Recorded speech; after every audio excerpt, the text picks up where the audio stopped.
Hello and welcome back to the Trick Play Podcast on Fresh Take Network. I'm Simon Chaskovsky here with Caleb Peterson. Man, I had to go anger bike. I just biked up a hill because I was so mad. I was up 20 goddamn points. Tyreek Hill sucks. God damn it. I'm so mad. And I thought I was going to be rich. Feel an entire parking structure with that. Build an entire baseball stadium. Yankee Stadium is filled with Lambos.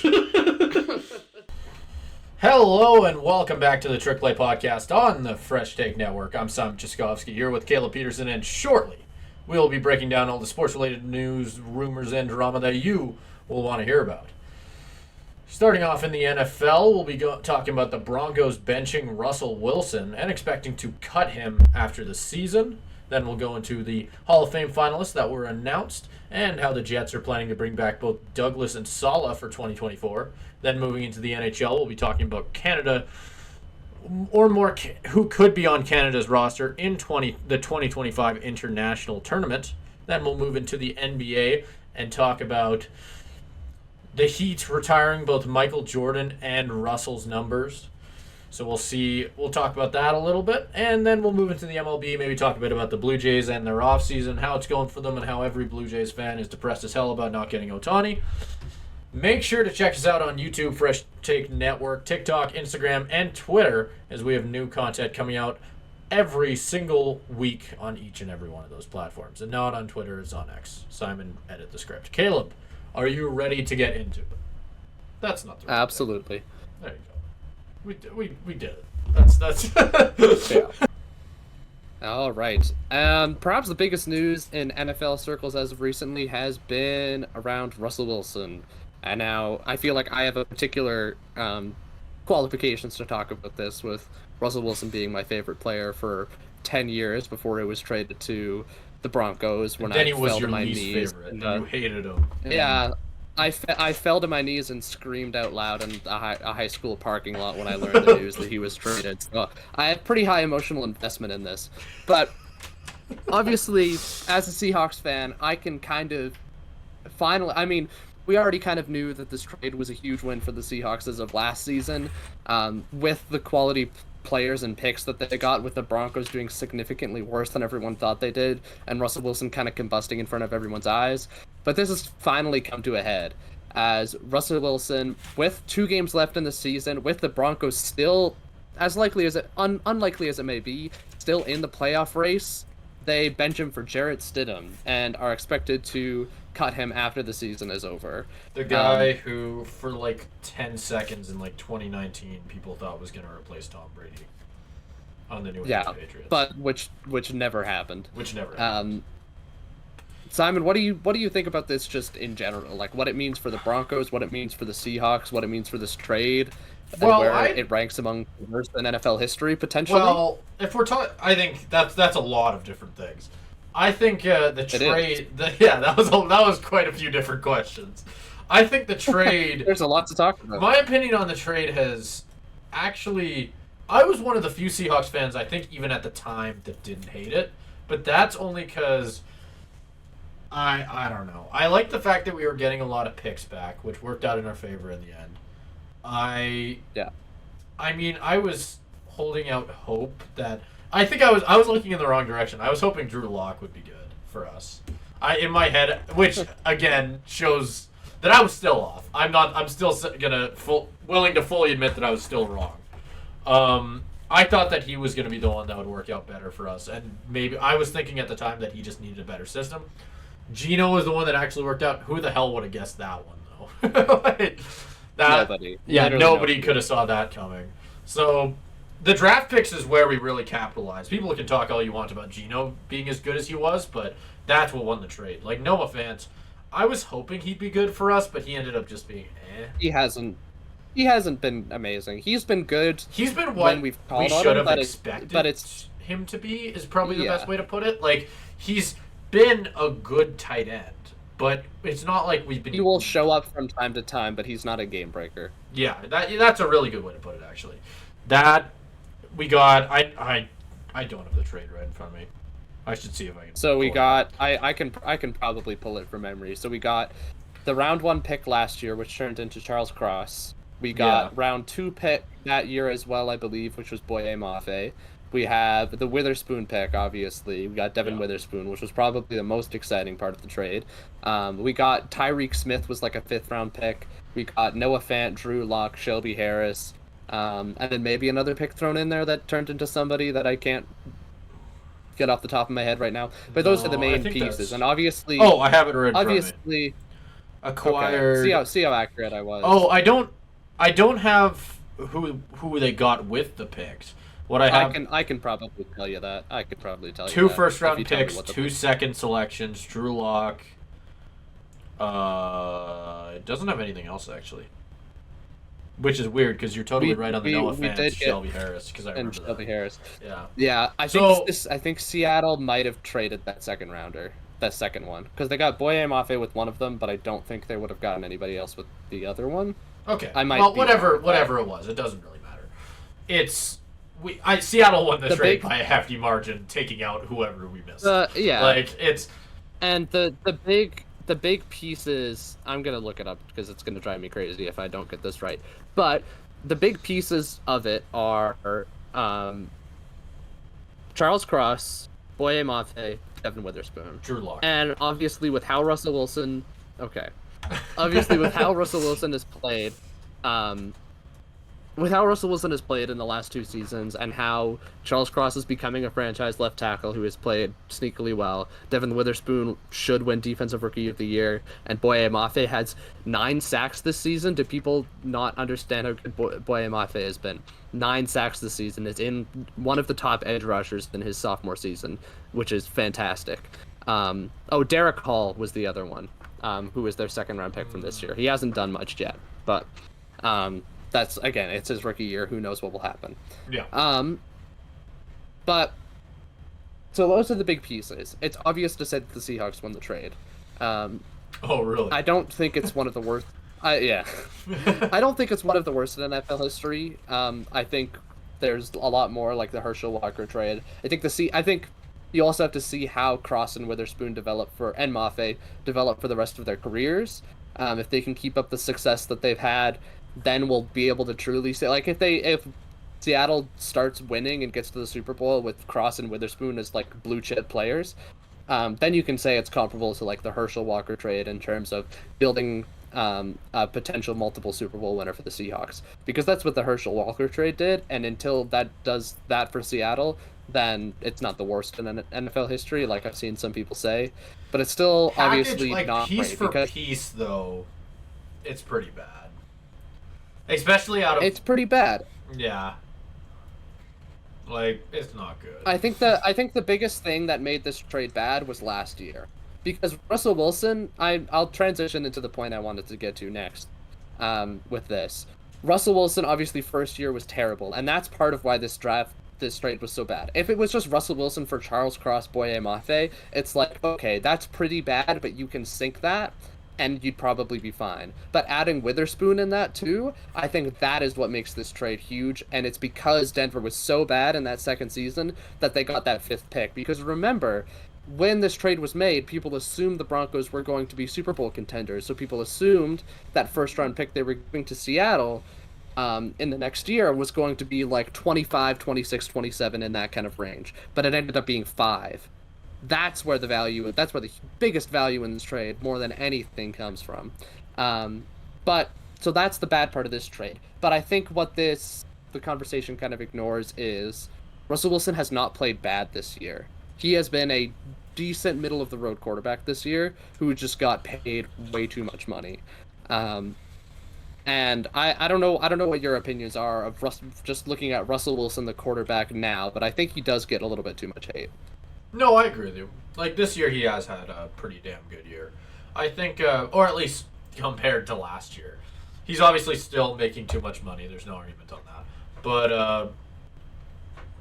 I don't know. The main stats that I was looking at, because if we want to move a little bit more into, like, the fact that he got benched, because I think that's pretty interesting. And the fact that he's going to get cut, and where we might think that he might go. But, And before you lead into stats about him being benched, it's important to say that part of the reason they benched him with 2 games left is because there's some sort of thing in his contract Yeah. that says if he gets injured, the Broncos have to pay him like a shit ton more money.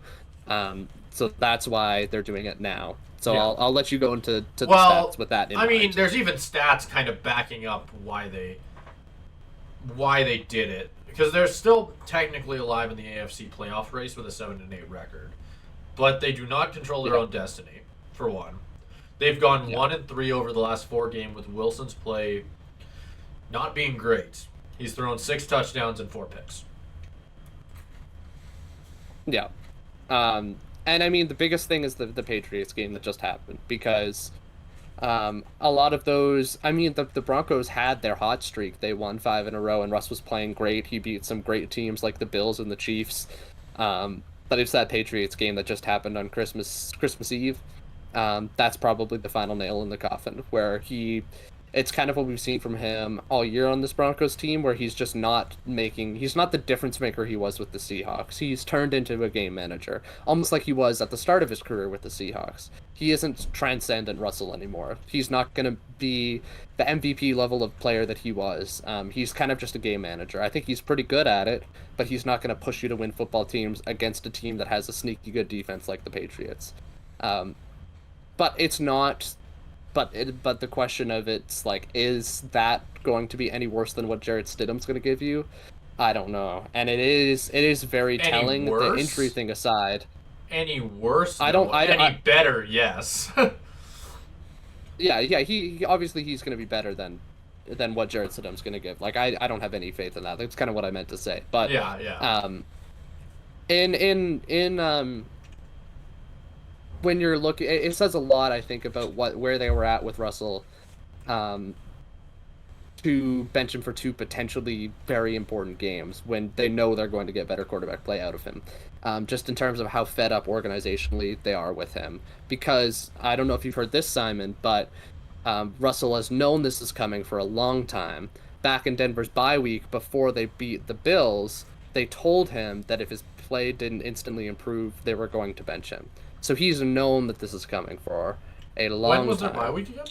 And it was before they beat the Bills, which is, I don't remember what week that was. I think it was like week 10. Wow, that is wild. But a long time ago.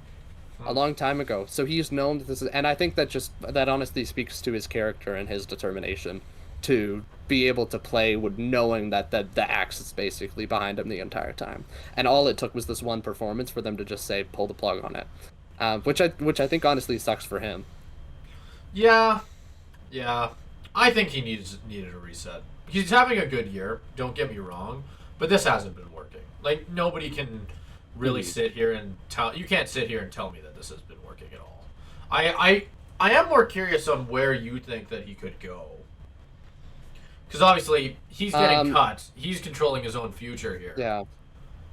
I don't know. Yeah, and it'll be interesting to see. I don't know the exact details of the contract. I think that's the biggest thing. The Broncos are going to have to eat a lot of money to cut him, and it's like, and that's obviously going to hamper them. I don't know what kind of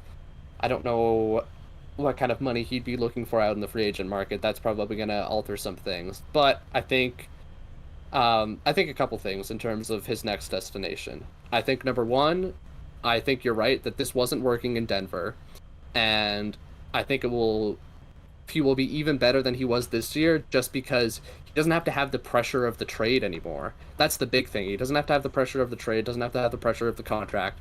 That can be all wiped clear. So he spoke about wanting to like stay in Denver, win championships in Denver. If I'm Russell Wilson, I do not want to spend another second in Colorado. Like I'm leaving that city, that state as soon as I possibly can.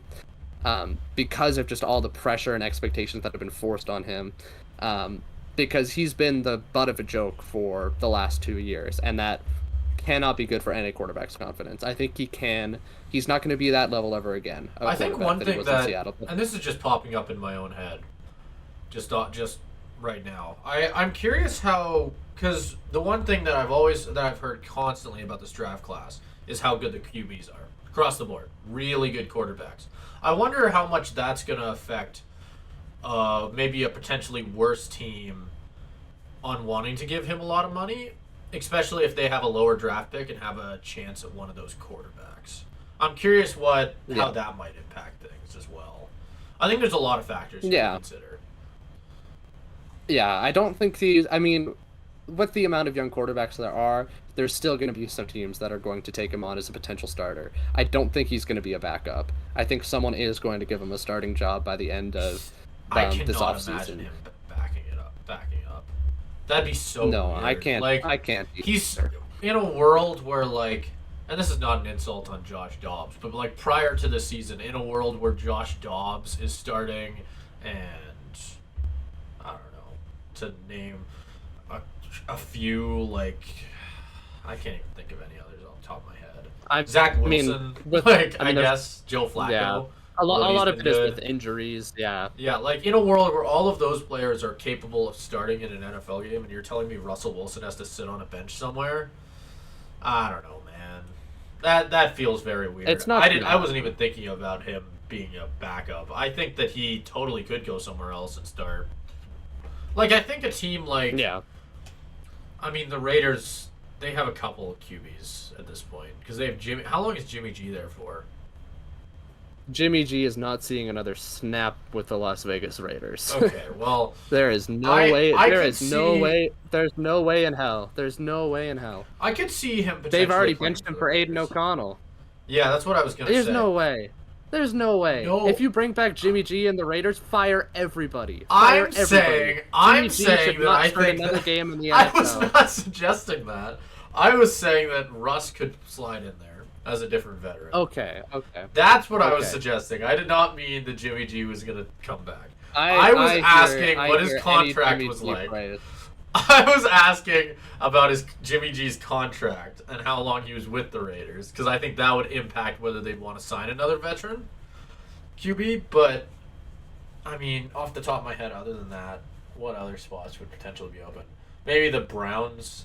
No, they have Deshaun Watson locked down. They have Deshaun. Um, Okay. In terms of potential landing spots, like the Raiders is a good one. I think that's a spot I could see him. Another spot I could see him in is the Falcons.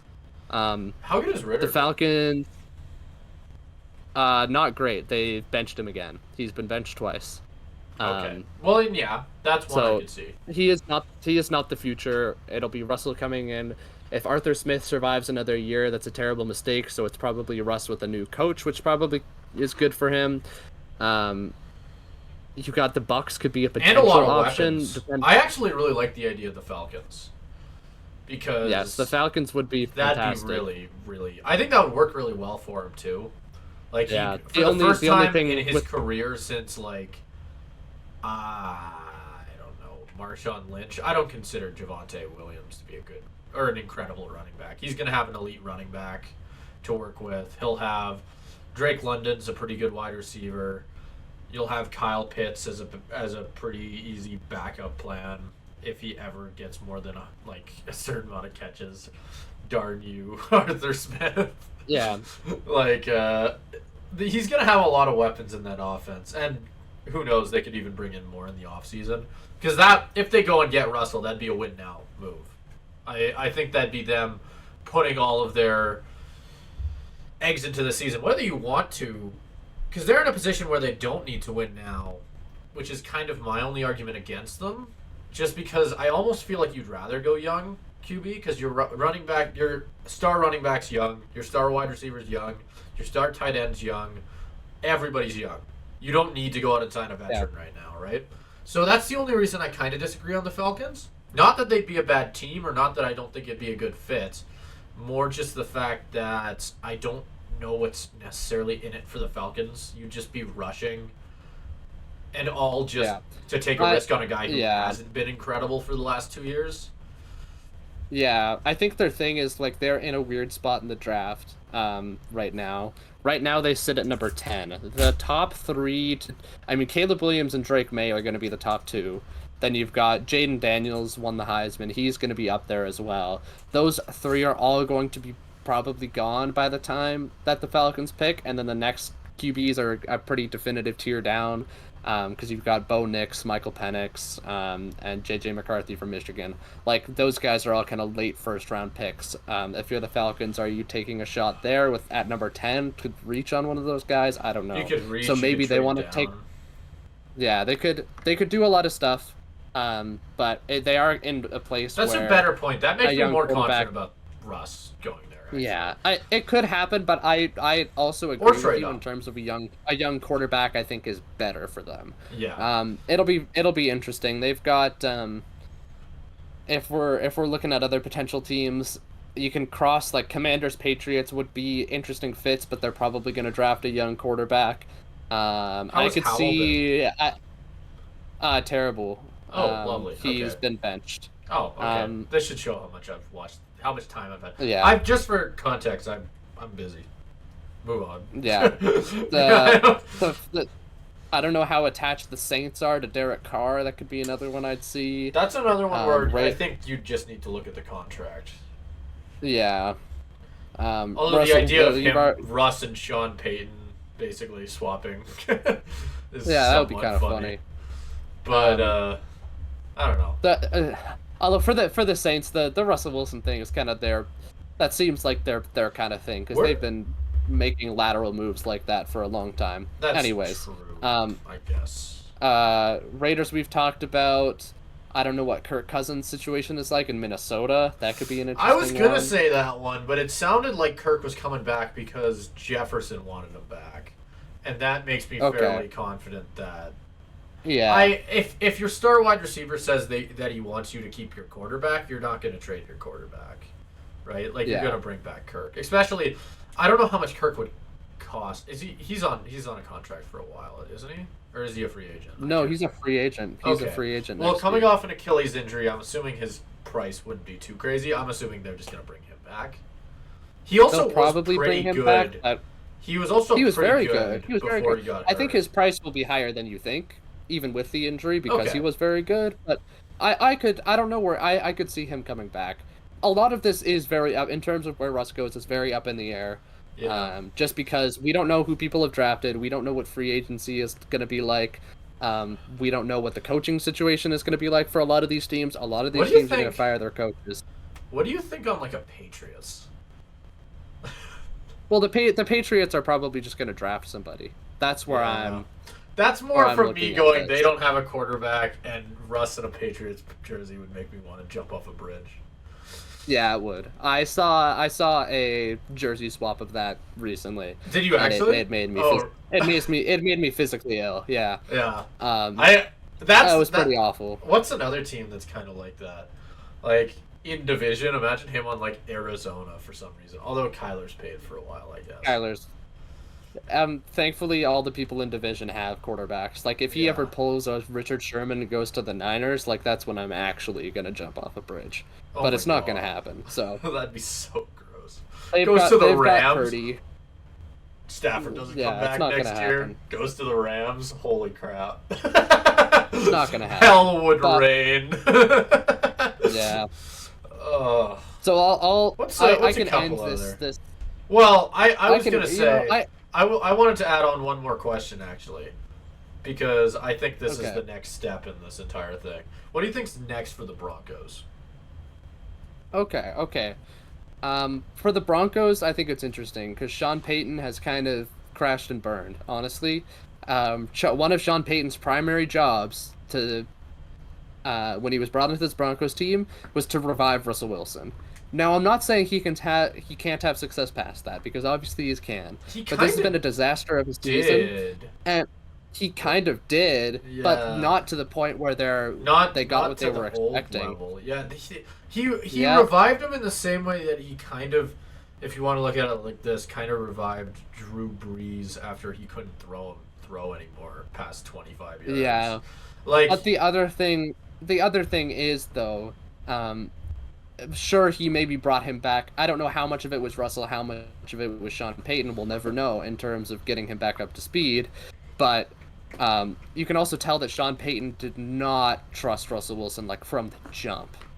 Like there's a lot, like he's screaming at Russell Wilson on the sideline for literally doing nothing. He's calling him out before the season even began. And you can say, sure, maybe Russell needed some of that hard love, and I think that could be a part of it. But I also think Sean Payton just didn't believe in him from the get-go. So I think his tenure is already But off to a rocky start. yeah, yeah, I guess. I guess I just don't understand why Sean Payton would want to come to the Broncos if he didn't believe in him from the start. That logic doesn't make sense to me. That's the only reason I don't follow. Because like, what else is here in Denver that would make him want to be here? There's lots of good pieces in Denver, right? They have a pretty decent like we But, always like, forget you'd that a think- year ago they had the best defense in the league. Okay. They were the best defense Okay. in the league. And But they have a good Surtain, they have defense lots of can't good get players. you very far if your quarterback's Stidham. Yeah. Yeah. Which But, is I don't know. the I think- wall that he's quickly walked himself into. I mean, I don't know what he expected, I guess. If he never thought Russell was Yeah. going to pan out, and he still came here, Yeah. and now he's sitting here.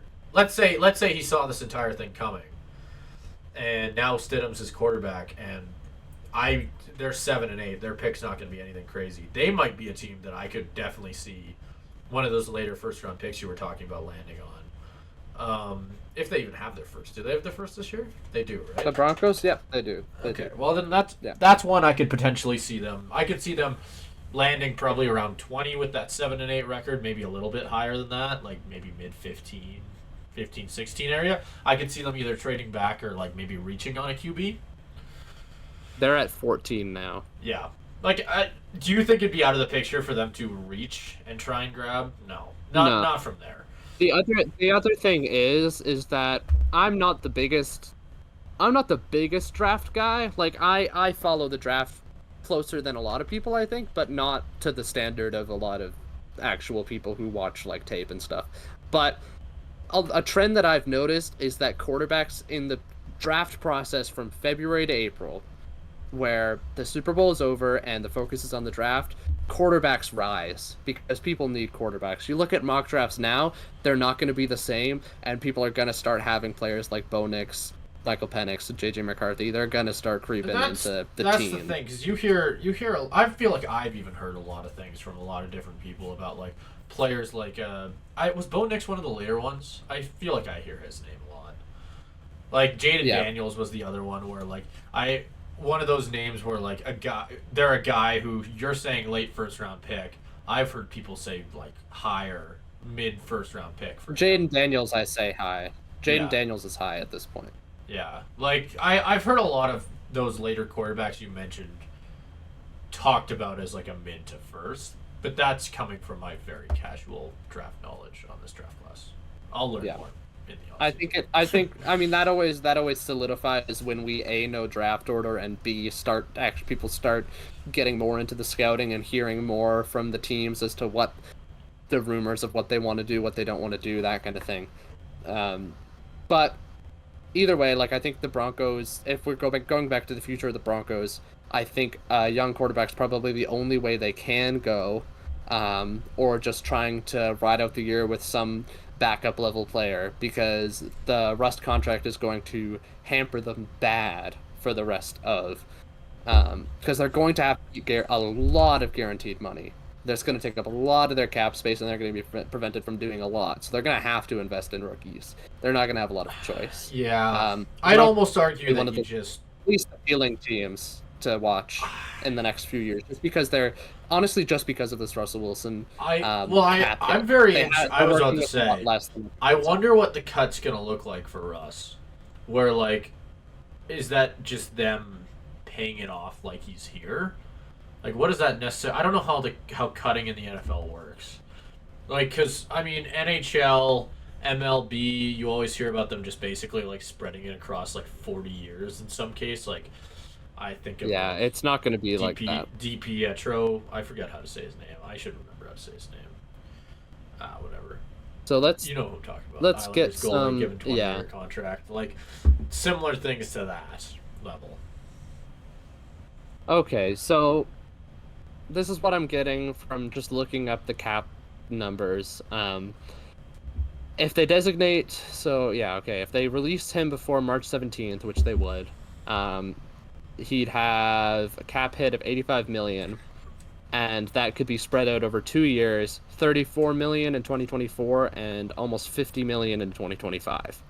And that'd be it. So that's obviously not great. That's obviously, Okay. I think that's it, which So it is would go not it's very not long. terrible in terms of Yeah, in terms of it's not length. terrible in terms of length, but for those 2 seasons, 50 million is not an insignificant number. You're That working with a lot less of your cap than other teams would be. You'd basically be playing like whatever rookie QB you grab is making $50 million if you want to look at it like that. Like, Yeah. I mean, that's rough, man. Like, at least it'd be gone before you'd have to pay him, most likely, right? If you get a rookie, yeah, that's why I say it's like the only thing they can do. That's right? the only because you can't bring in no, another can't good bring anybody quarterback. else. Like, then imagine they bring in Kirk. Like, Kirk needs to be good. Yeah, they don't have the money for that. Oh, yeah, they don't that have too. the money for that that. too. Yeah. Because then you have to pay other players. Like I don't remember how long ago Surtain was drafted, but I'm sure that's coming due in the next 2 seasons at least, right? I think he was Yeah. 2020, 2021. 4 years are running up real fast, right? Yeah. It's Jeez, a he's been terrible predicament. God, he feels Yeah, like a time rookie. moves fast. Ain't Time that the moves truth? fast. Yeah, jeez. But I'll end the segment with one last thought. So we've gone over kind of the future and potential landing spots. I'll go to potential landing spots again. This is a long shot, and this probably will not happen. But what do you think about Russell Wilson potentially returning to Seattle? I was laughing before you said it. Okay. So, for this to happen, I think a lot of things need to happen. For one, I wouldn't like it. I would not be a fan. Neither would I. My nostalgia bone would get perked up, but other Like, than that, I wouldn't like You it. It's not a can't good sit move. here in front of me and tell me that he, at this point in their careers, is better than Gino. No. Yeah. No, He's he is not. And I think At most, he's at the same level. At most, he's at the same level. yeah, exactly. And like I feel like Gino honestly works better in our scheme than Russ would at this point. I feel like the type of offense we have is pretty different to what we had with him. And I think that's a good thing in a lot of ways. I think we rely a lot more on the players we have instead of just letting Russ cook, which I appreciate a lot more now. Yeah. I like the style we have a lot more. You know what? If nobody wants him as a starter, I wouldn't hate him as a backup. I actually think that'd be rather cool. Seeing Russ and Gino in the same QB room again, I would not hate him as a backup. But I would hate him as a starter, at least at this point with the team we have. It just wouldn't make sense for me. Is there Seahawks fans who want that? There's rumblings. I think it's because a lot of people, including me, are thinking this is Gino's last year in Seattle. He has a 2-year contract, but you can very easily get out of it this offseason. And I think they're going to. I don't think Gino is the Seahawk next year. I think they're gonna probably pick up a younger guy. Whoa. Even if they keep him, I think they will draft a young quarterback anyways. If I'd be Gino more is a up Seahawk for next that. year, that will be his last year. Okay. Yeah. I think the biggest thing is this offense is entirely underperformed, and I think a lot of that is scheme wise. But I think people are very. Just especially the last couple weeks, like this last game against the Titans, the offense was entirely dead till the end. Against the Eagles, entirely dead to the end. Other than like the Cowboys game, our offense has been basically on life support. People are looking for something. I think that's where the Russ talks have come about. But I don't think it's gonna, like I you don't said, think it's not that's gonna the move the something we line. want. That's kind of my perspective on it. Exactly, it's not gonna move the line. I'm curious. Now you've got me wondering where Gino would even go. Because I mean, we were looking at it right there. The QB market is pretty dim. Like as for there's a lot of very good QBs right now, or if not very good, solid starters. The draft will change up a lot of things. Quarterbacks will come back from injuries, and there's lots of very good free agent quarterbacks. Like Kirk Cousins and Russell Wilson alone will headline a great free agent class. You want to look even and if further Gino past gets added to that, that. probably like I think Josh Dobbs would have the opportunity to get quite a bit of money. I think he's a free agent after this year. You'd have And with his recent performances, I probably wouldn't count on that too much. But Oh, okay, well then again, I'm living in week 10, so the you are. He's the third. He's the third Joe string on Flacco. the Vikings. The next, he's elite now. Pay him $40 million. He's been really good. He has been good, although 10 touchdowns, 7 picks. That's not good. Yeah, that doesn't tell the full story. But Yeah. either way, that this next offseason, I think it's going to be the most. I think we're going to have a lot of content for Trick Play. Because Yeah, I think, no, I this agree next with offseason. You is think going we to be talk the most enough about the interesting in NFL, or you ain't seen nothing? Yeah, I think this next offseason is going to be probably one of the most interesting in recent years because I'm thinking quarterback carousel, but also coaching carousel. Those two things, I think there's going to be more coaches fired than there have been in the last decade or so, and I think there's going to be a lot of quarterbacks changing spots or young guys I getting out. hadn't thought of that. You keep on this segment's going on forever because we keep. The nice thing is I almost feel like we could just loop this around into an NFL segment because we've talked a lot about a lot of different things actually, which I like. That's why I'm not rushing to end this. Normally I'd be like, but I think we've hit on a lot of things. I think we can name this a lot of different things, but. I think that coaching carousel comment is pretty accurate because I hadn't thought about that either. I think there's a lot of I agree with you. I think there's a lot of people who are on the hot seat right now, and a lot of people who will not be sticking around too long. I'm curious what that's gonna look like. Like I'd love to see a list of that because off the top of my head I'm struggling a little bit to come off with a lot. So of examples, I mean, think of if we're going to the coaching carousel. Already. So I'm thinking we've already had a couple firings. We've got there's a few interim coaches. Frank Reich. We've got Josh McDaniels in Las Vegas. We've got Brandon Staley in LA. We've already had 3 that other than Antonio Pierce in LA, I don't think any of those guys are sticking around. In terms of guys on the hot seat. Let me just list off some of them. So all these guys that have been hired in the last year are probably safe. Dennis Allen, I could see him in New Orleans falling by the wayside. Todd Bowles is a maybe. That's a iffy one. Arthur Smith, definitely. I would have said Salah before the news this week. Ron Rivera is probably gone. You've got Bill Belichick. Bill Belichick is definitely gone. Well, that's a lot, and then there's other guys that are kind of on the edge. Like Mike Vrabel's probably not getting fired, but it could happen. And then there's a couple real wild cards in there that definitely. I feel probably a real wild card being like I feel even like weird saying it, but Pete Carroll. Like imagine if they decided Pete Carroll to go in and a Mike different Tomlin. direction. Oh really? Oh okay, yeah. So pretty dead on that one because that would have been my other guess actually, Tomlin. Like. Yeah, which those 2 are probably not going to happen. It's like a 95% chance that they stay. Well, I still think that Tomlin's a really good coach. I have such a hard time. But when you've been with a team that long, they might have to say it's time for something new eventually. But who knows? But that's a really solid list of guys that are probably definitely. That's getting such a hard. Tomlin's so hard for me. Because he has such good defenses. Like, do you really want to lose that? Like, that's the only reason Pittsburgh wins anything, right? And the offense has been stagnant for 5 years. But they've been treading water overall for the last few years. They've had a winning season every year. Yep, Tomlin can't have a losing season. But the treading water part, I think, is more just because of the QB carousel. A lot of offensive coordinators now coming in and out. Like, I think you just need to figure out that offense, and I don't think that's Tomlin's fault.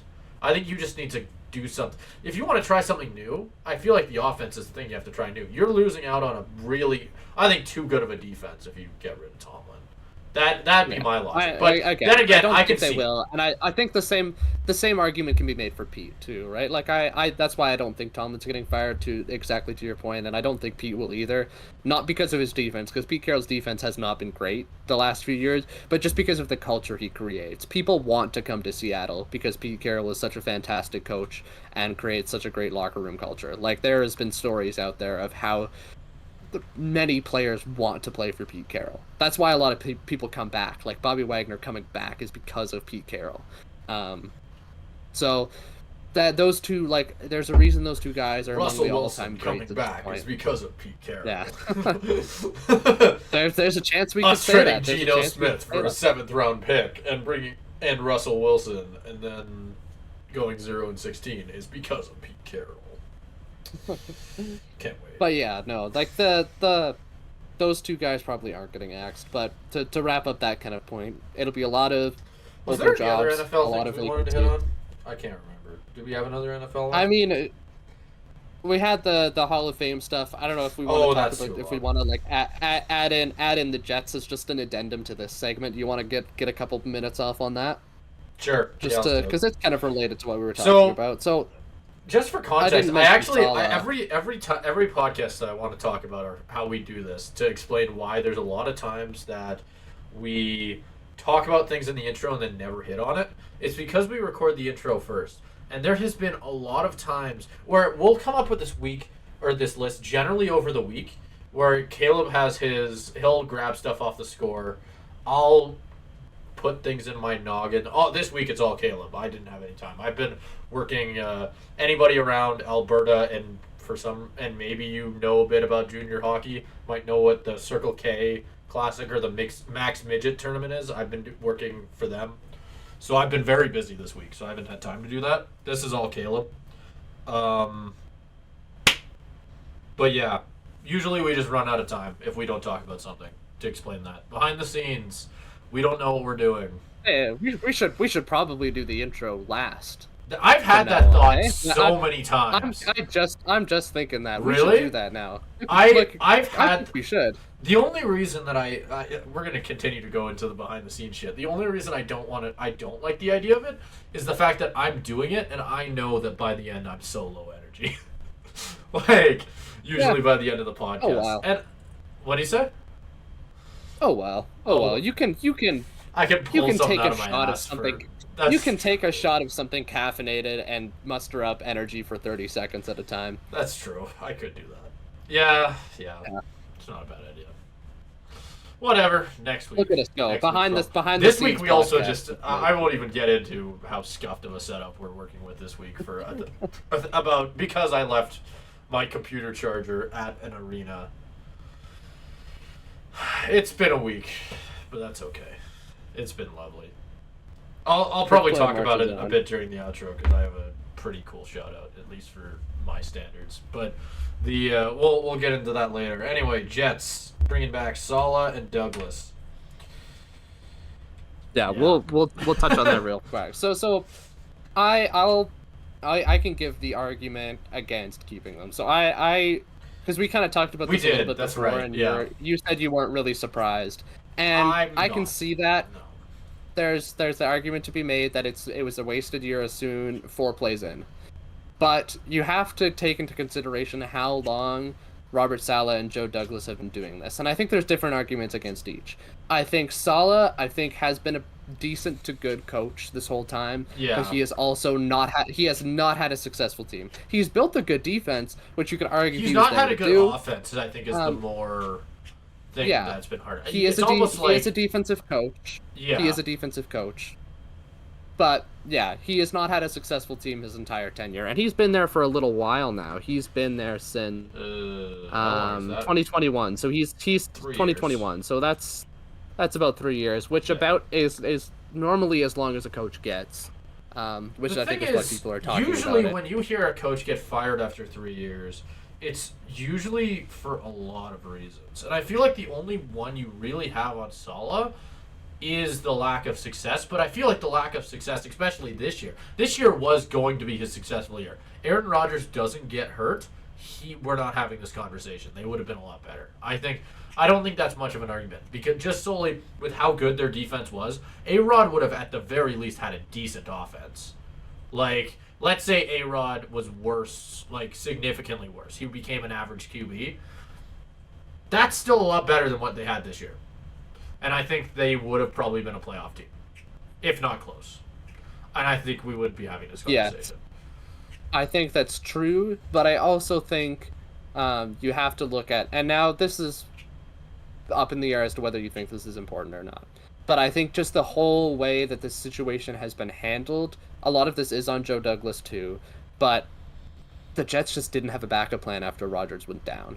I think that the sign of good To both be coaching fair, and management is being able to bounce back from something like that. I You have to have had a plan in place. want to jump in there too, though, because I think I don't think anybody could have predicted, for one, that A-Rod would go down the way he did. Does not have that crazy of an injury history, for one.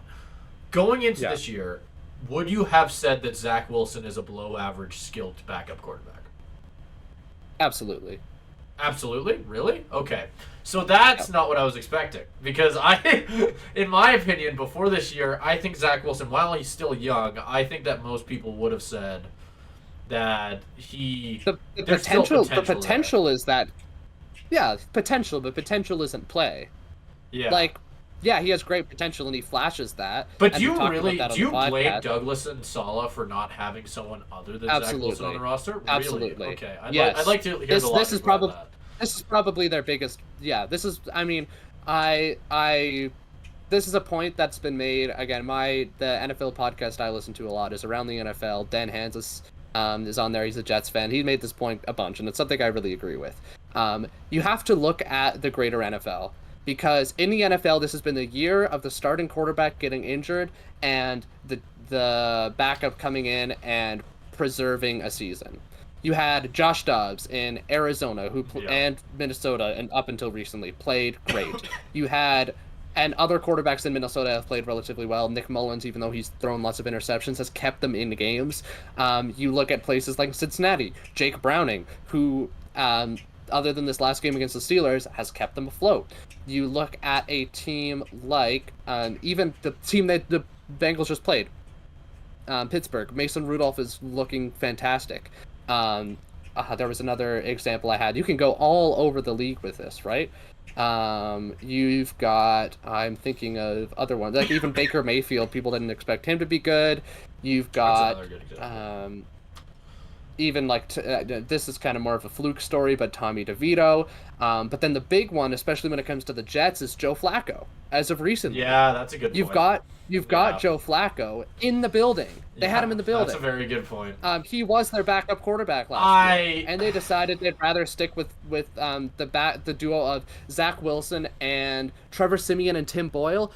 This is where it comes down to. Sure, Zach Wilson, you keep him on there because he has potential. He was going to learn behind Rodgers. Okay, I don't think he should have been the backup. You should have had a better plan in place, especially when you have a guy like Joe Flacco. Okay. But look at what they got rid of Joe Flacco for. Tim Boyle, who was terrible even in college. He is not an NFL starting caliber quarterback by any stretch of the imagination. And do you know why they brought Tim Boyle in? Which is why I'll let you jump in after this. Okay. But they brought Tim Boyle in because he is Aaron Rodgers' friend. And that is a big reason why this Jets management team has been terrible, is because, like the Packers before them that ruined the Packers, they are letting Aaron Rodgers run their franchise because that's what he does. And that should have been the downfall. You can't pin it as much on Saleh, but that should be the downfall of Joe Douglas, if nothing else. That whole backup quarterback situation, which links in very nicely to letting Aaron Rodgers run the franchise and bringing in a bunch of below-average guys like Lazard, Cobb, Tim Boyle, and the rest. That is my ultimate argument against Joe Douglas and the whole management team. And I will say, you kind of swayed me a little, but I want to explain exactly why. Because I think you can't necessarily... it's the end that gets me, where the Tim Boyle stuff, because you're totally right on that. That you hit right on the nail, I think. Where, like, yes, they should not have grabbed Tim Boyle. There's no defending that. They could have kept Joe Flacco. They should have. In this case, they should have. You're absolutely right. Before the year, I think that I would have thought of Zach Wilson as a decent backup, but not better than Joe Flacco, I guess. I guess you're right on that. Like, they couldn't have expected all of these players. For one, they couldn't have expected all those quarterbacks to break out. No way. No one in a million years thought this could have happened. If you told me that you fully thought the second that Kyler Murray went down that they'd be fine because they had Josh Dobbs, you are a fucking liar. Yes. However, to that point, I thought of another example. Gardner Minshew is another That's one a who's good been one, playing too. great in Yeah. Indianapolis. Although, But I think that so he at Simon- least had a couple good starting years that were somewhat recent. Simon, Yes. you say this as if this is only a before the season issue, and you forget that Aaron Rodgers went down in week 1, and they had all the way up into the trade That's a good deadline point. to fix their problem, That's a good and they point. decided to Fair not enough. do anything about it. Do you know who got traded at the deadline after he had his breakout weeks? Josh Dobbs. So it's not a question of whether we would have known this was coming or not, because They we've didn't already need to. seen it. Yeah, they didn't need to. That's a fair point. That's a really good point. Yeah. Like I said, you did kind of But- sway me on that. I don't think you. I agree though. You made a good point at the end, which you can't blame Saleh for that, and I totally agree. I don't think. I think the Tim Boyle thing is what really put the nail in the coffin for me, because the fact you get rid of Joe Flacco, quarterback who has won a Super Bowl. Why wouldn't you just keep that locker room? Like Joe Flacco, Aaron Rodgers, Zach Wilson. That sounds pretty damn good, right? Like even Because before Aaron this Rodgers year. would rather be buddies with Tim Boyle. That's why. Aaron Rodgers doesn't like Joe Flacco? Ooh, drama. Throw I that mean, on we some don't know that, shitty but we magazine. know he likes Tim Boyle. We know that. Fair. Should have brought like It's the because guy. he- I forget his name. Oh, Ben Kurt. He's like he went from being like a quarterback to like a Madden YouTuber. They should have brought him in. That would have been funnier. Have you ever seen that? Like he went from like No. backing up the Packers and the Atlanta Falcons to now he like teaches nerds online Oh, how to play oh. Madden. Oh, Kurt Bankert? Yeah, That guy? yeah. Have you ever Yeah. seen that stuff? I think it's really funny. Yeah, Because yeah. he's like properly Yep. teaching people how to like read defenses in Madden. Oh yeah, I've seen that. I think I- that's cool. It is Um, cool. I will he say probably- it he keeps probably me would have been better occupied. than I'll Tim like Boyle. when it comes up on my feed on. Yeah, honestly, I don't know if I disagree with that based on the stuff I've seen on him prior, but I just think it's funny because I think that's taking Madden a little too seriously. But I mean, I will admit it has me watching because it's like it's an NFL player's experience. yeah, it's interesting. Like it is interesting to see how they read it. But it is also funny to me. And it would have been a lot funnier to me if they brought in Ben Kurt to replace Aaron And Rodgers. Get him off the He couch. would have been better. He would have been better. Yeah. Because At least he's played quarterback, whether it be online or not. Yeah.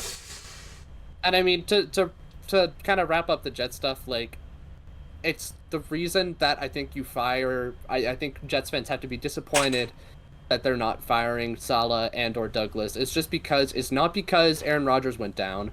Obviously, they had no control in that. It's But- because of how they handled. It's Can because I- of how they handled that situation. Can I add On one both thing that just the occurred to me? GM that I think- side, sure, I yeah. just want to add this because I'm curious to get your opinion on this, which I think this could be. I mean, this is almost a non-issue because you could make the argument less or so for Saleh. This is more for Douglas. How Douglas is already kind of in Aaron Rodgers' pocket, but could you not see a world where like they fire Douglas and they bring in somebody who is literally just another person who would be in Aaron Rodgers' pocket? Like, do you really think they'd bring Yep. in? Like, that's probably what would end up happening. So it's not like it would You could, matter. yeah. Considering most of the issues you, You could had you with could definitely Douglas, make that argument. most of your issues with Douglas has been the fact that he's almost just been Aaron Rodgers' decoy Yeah. a little bit, right? What's the chance And they bring in a guy who isn't that? So that's up to ownership, right? Yeah. And that's a fair point. That's a fair point. Is who are they going to bring in that's any better? And if you're on the optimistic side, you could say there's probably is a lot of people they could bring in that would be better. But yeah, that is a fair point to make. But I do think just in terms of what you've seen, I think they can still make it work with Saleh and Douglas. We've seen good things from them. It's not all bad. This isn't a Josh McDaniels situation where it's like it's very clear they need to go. Saleh has again had a good defense. I've actually liked improved Saleh the for the team most since- part. He's left it better than he's found it. Same That's with very Douglas. I think before this season, Joe Douglas has brought in good players and built a good team. Very good drafting. However, I think the Yeah, Jets exactly. drafting, people don't talk about that enough. They've almost built solely through the draft, other than A-Rod. Yeah. Yeah. But I think this season has been enough of a bungling to where I can understand the frustrations to where you say it's time to go. Because on the GM side, you brought in a bunch of Aaron Rodgers friends that didn't work out, and you did nothing to address the backup quarterback situation. You basically made it a sunk season when it didn't have to be. And then on the coaching side, you also completely bungled your quarterback situation by ruining. I think Saleh ruined Zach Wilson's development more than anything with how Yeah. often he's No, I going in the don't disagree media with and that. just basically trashing him and saying, I don't know, like, I basically just inferring that he thinks he's terrible, but they don't have anything else to do. What does that do for a guy who's like, whatever he is, like 22? Like, that can't be great to hear. No, it really Like isn't. Zach Wilson, for as bad of a quarterback as he's been, like he cares and he plays for his team. I mean, and just to like put a bit more perspective on it as well, because this thought kind of crossed my mind, and I think it's kind of a funny way to look at it. Imagine like you're doing your job, like that could be like working at McDonald's. You know what I mean? Like you could be working at McDonald's, right? You're a cashier, and you mess up like a few things, right? You're pretty new to it, you know, and all of a sudden you're like leaving work, turn on the radio, right, in your car, and you just hear your like manager going, you know, he really sucks, but we don't really have anything better, so we're just gonna keep him. How would you feel? Yeah. like, like it's just that type of thing, right? Yeah, it is. And it's when you look at it from that perspective, there was also the whole story we talked about on the podcast where Zach Wilson like actively didn't there was rumors of him actively not wanting to play. That is Salah's doing. That is because of And we talked about the fact that neither of us blame him. Like, yeah. Because it's just for a been an lot of the awfully reasons run we just mentioned, organization. like it's Yeah. a rough situation. That thing, across the board, it's pretty bad currently over there. So It yeah, is. I don't And know.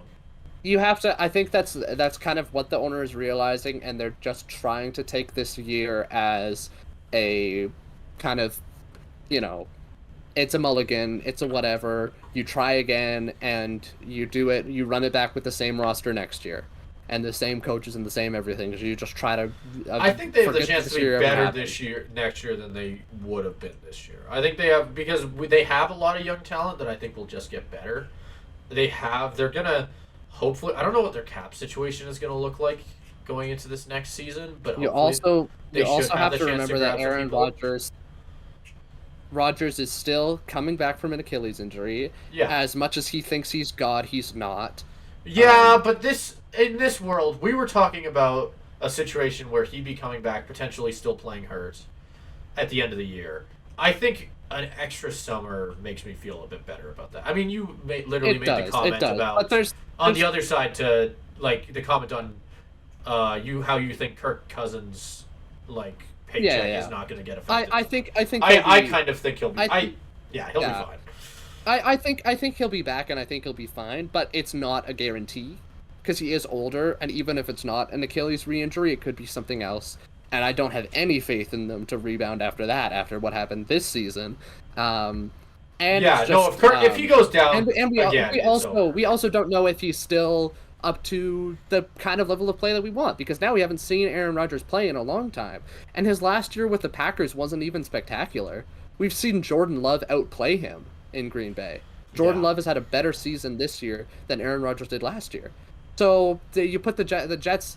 It sucks for Jets fans. They had so much hype coming into the season, and it seemed like the right move to get Aaron Rodgers From out of the not get-go. only for everybody involved, because I know that both me and you also had them pretty high on our rankings. Yeah. I as much as I can dunk on them, like it's not like and again, there was other stuff they should have done after this happened. We But can it's not both like admit we you saw it you coming. dunk on A-Rod for his personality and as a human being, not his football Oh, yeah. ability. Oh, yeah. Yeah, exactly. I do. Yeah, he's a good quarterback, but he's a shitty person. So I'm, yeah, it'll be interesting. As a Jets fan, you just have to hope that Aaron Rodgers is at least close to the prime A-Rod and that he stays healthy, because Yeah. that's what your season's going to depend on. And I think you see, I'll end it on this because I think this is a good note. when you look at well-run teams, like I hate to say it, like the Niners, a thing like this doesn't sink their season because they have already built a foundation that can It support the didn't rest sink of their the season team. last year, although it did. Exactly. Happen. And That's what I to mean. be fair, Because they to be had- fair, there's two arguments to this. It didn't happen at the beginning, which I feel like is both a positive and a negative. Because for one, their team was already working like a well-oiled machine.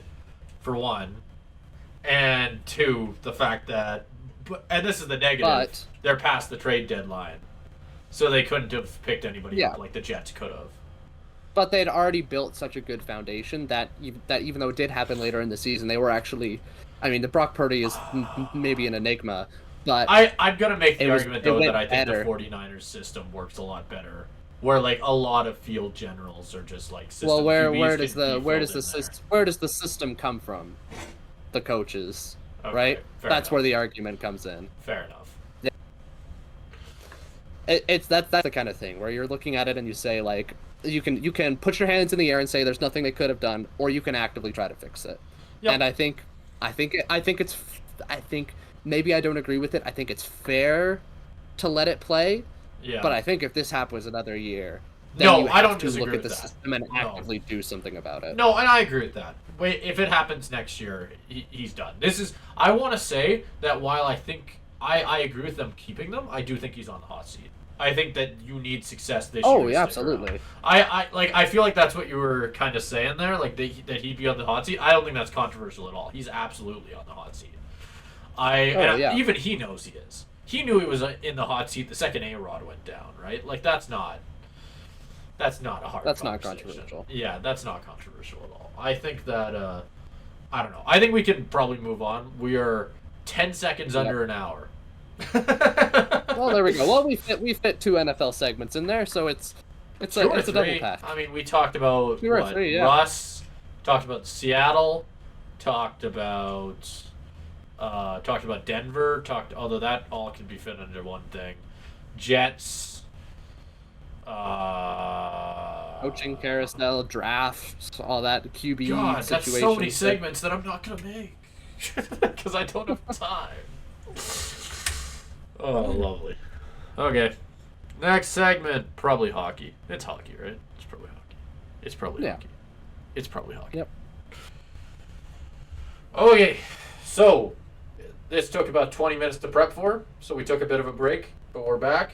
NHL, and we're talking about the 2025 International Tournament, which is going to only have, I think, 4 or 5 teams, if I remember correctly, but still, we're still talking about it because Yep. it's interesting. We are going to be projecting Team Canada's roster because why not? I think it's an interesting thing to talk about. Best players in Canada. Usually Canada can come up with a pretty damn good team.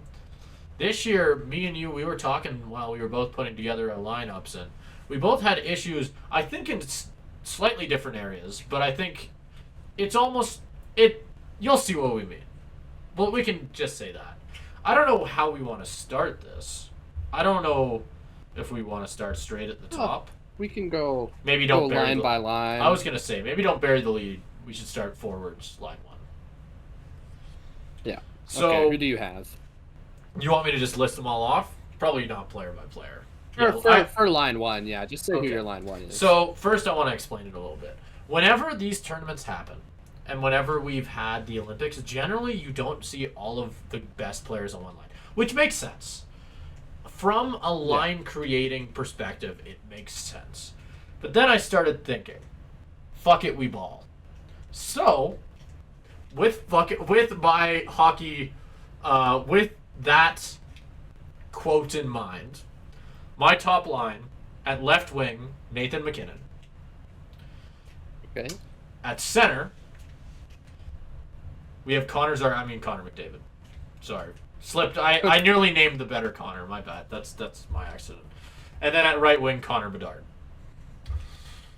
Which, Okay. right wing, I thought that'd be the one interesting one, but I think that's a really fun line for a lot of reasons. The one thing I changed on this line, I originally had Hyman up there, which I know you were making fun of that, Whoa. but that actually makes sense to me.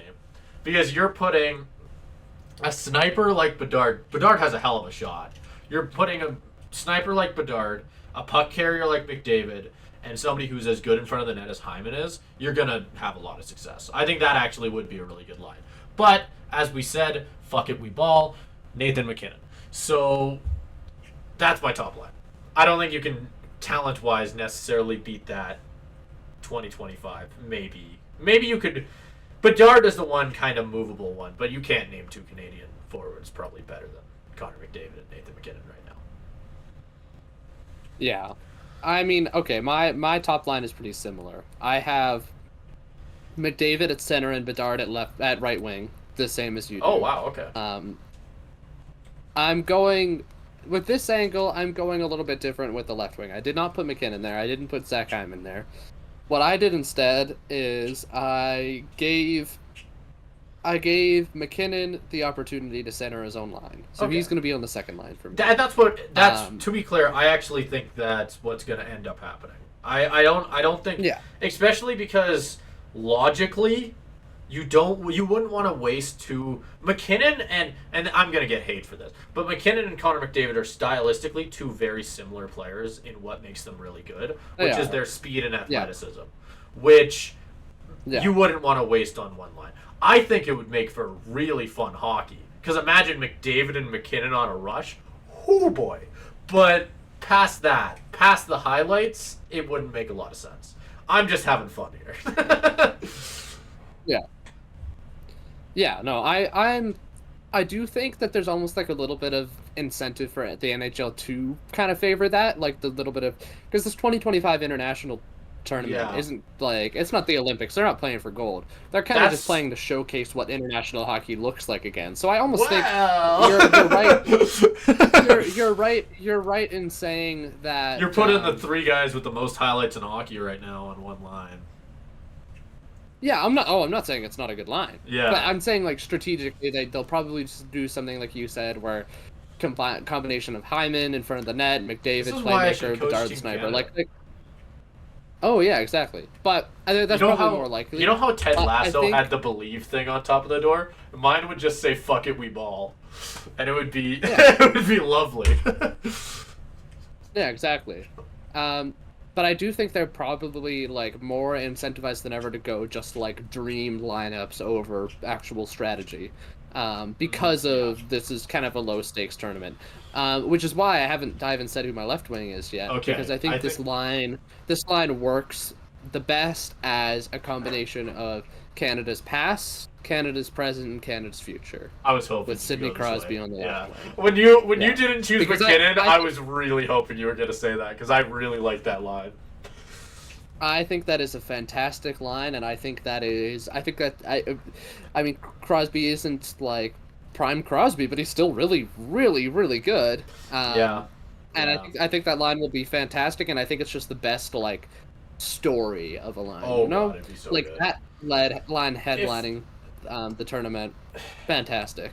And can I add on to that as well? That would totally be that it when in 2025 when they make this roster, that will be a photo that is taken. Yeah. Like McDavid, and that will be an iconic photo. Oh yeah, it'll be like seeing Lemieux, Gretzky, and like, I'm pretty sure there's a photo of Lemieux, Gretzky, and Gordie Howe. I think there's a photo of that out there. That's like that, and you same kind of thing. I was about to say to a lesser degree, it's legitimately not. These are three legends, or Bedard's not a legend. You know what I mean? He's going to be.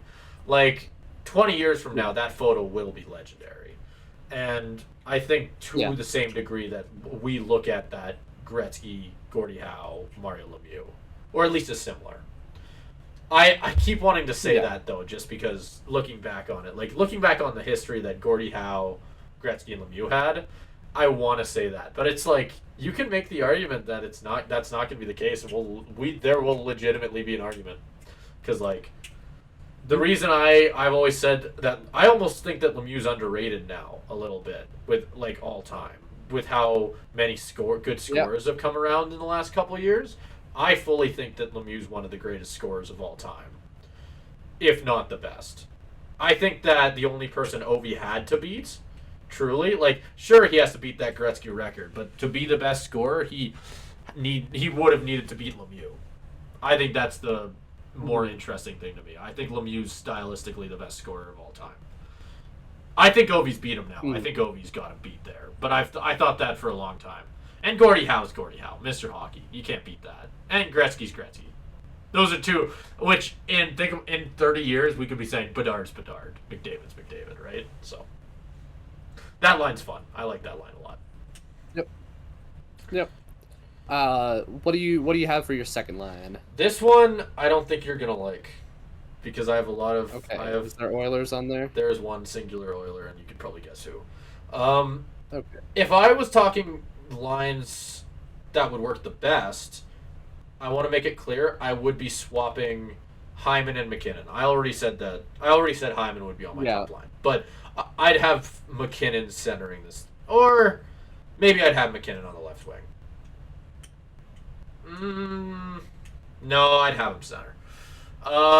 So what I have is Hyman on the left wing, for the sake of that I already started what I was going with. Crosby at center. So I still have Crosby playing on a top line. And then Mitch Marner as my right wing. Yeah. Okay. Or one of my top lines, you know what I mean? Yeah, okay. That's not too bad. Again, I don't think Hyman is a good enough player to make it there.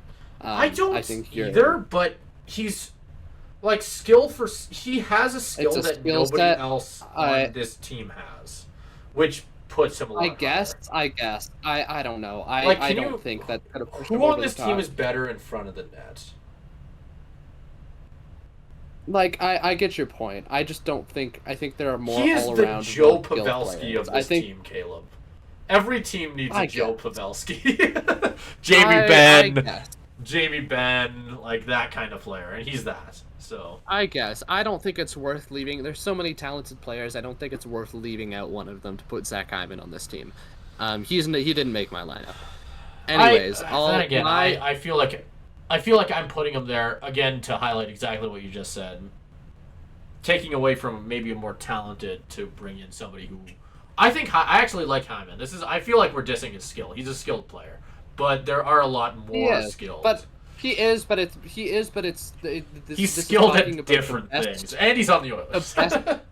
We're talking about the best 12 forwards that have come out of Canada in the last 15 years.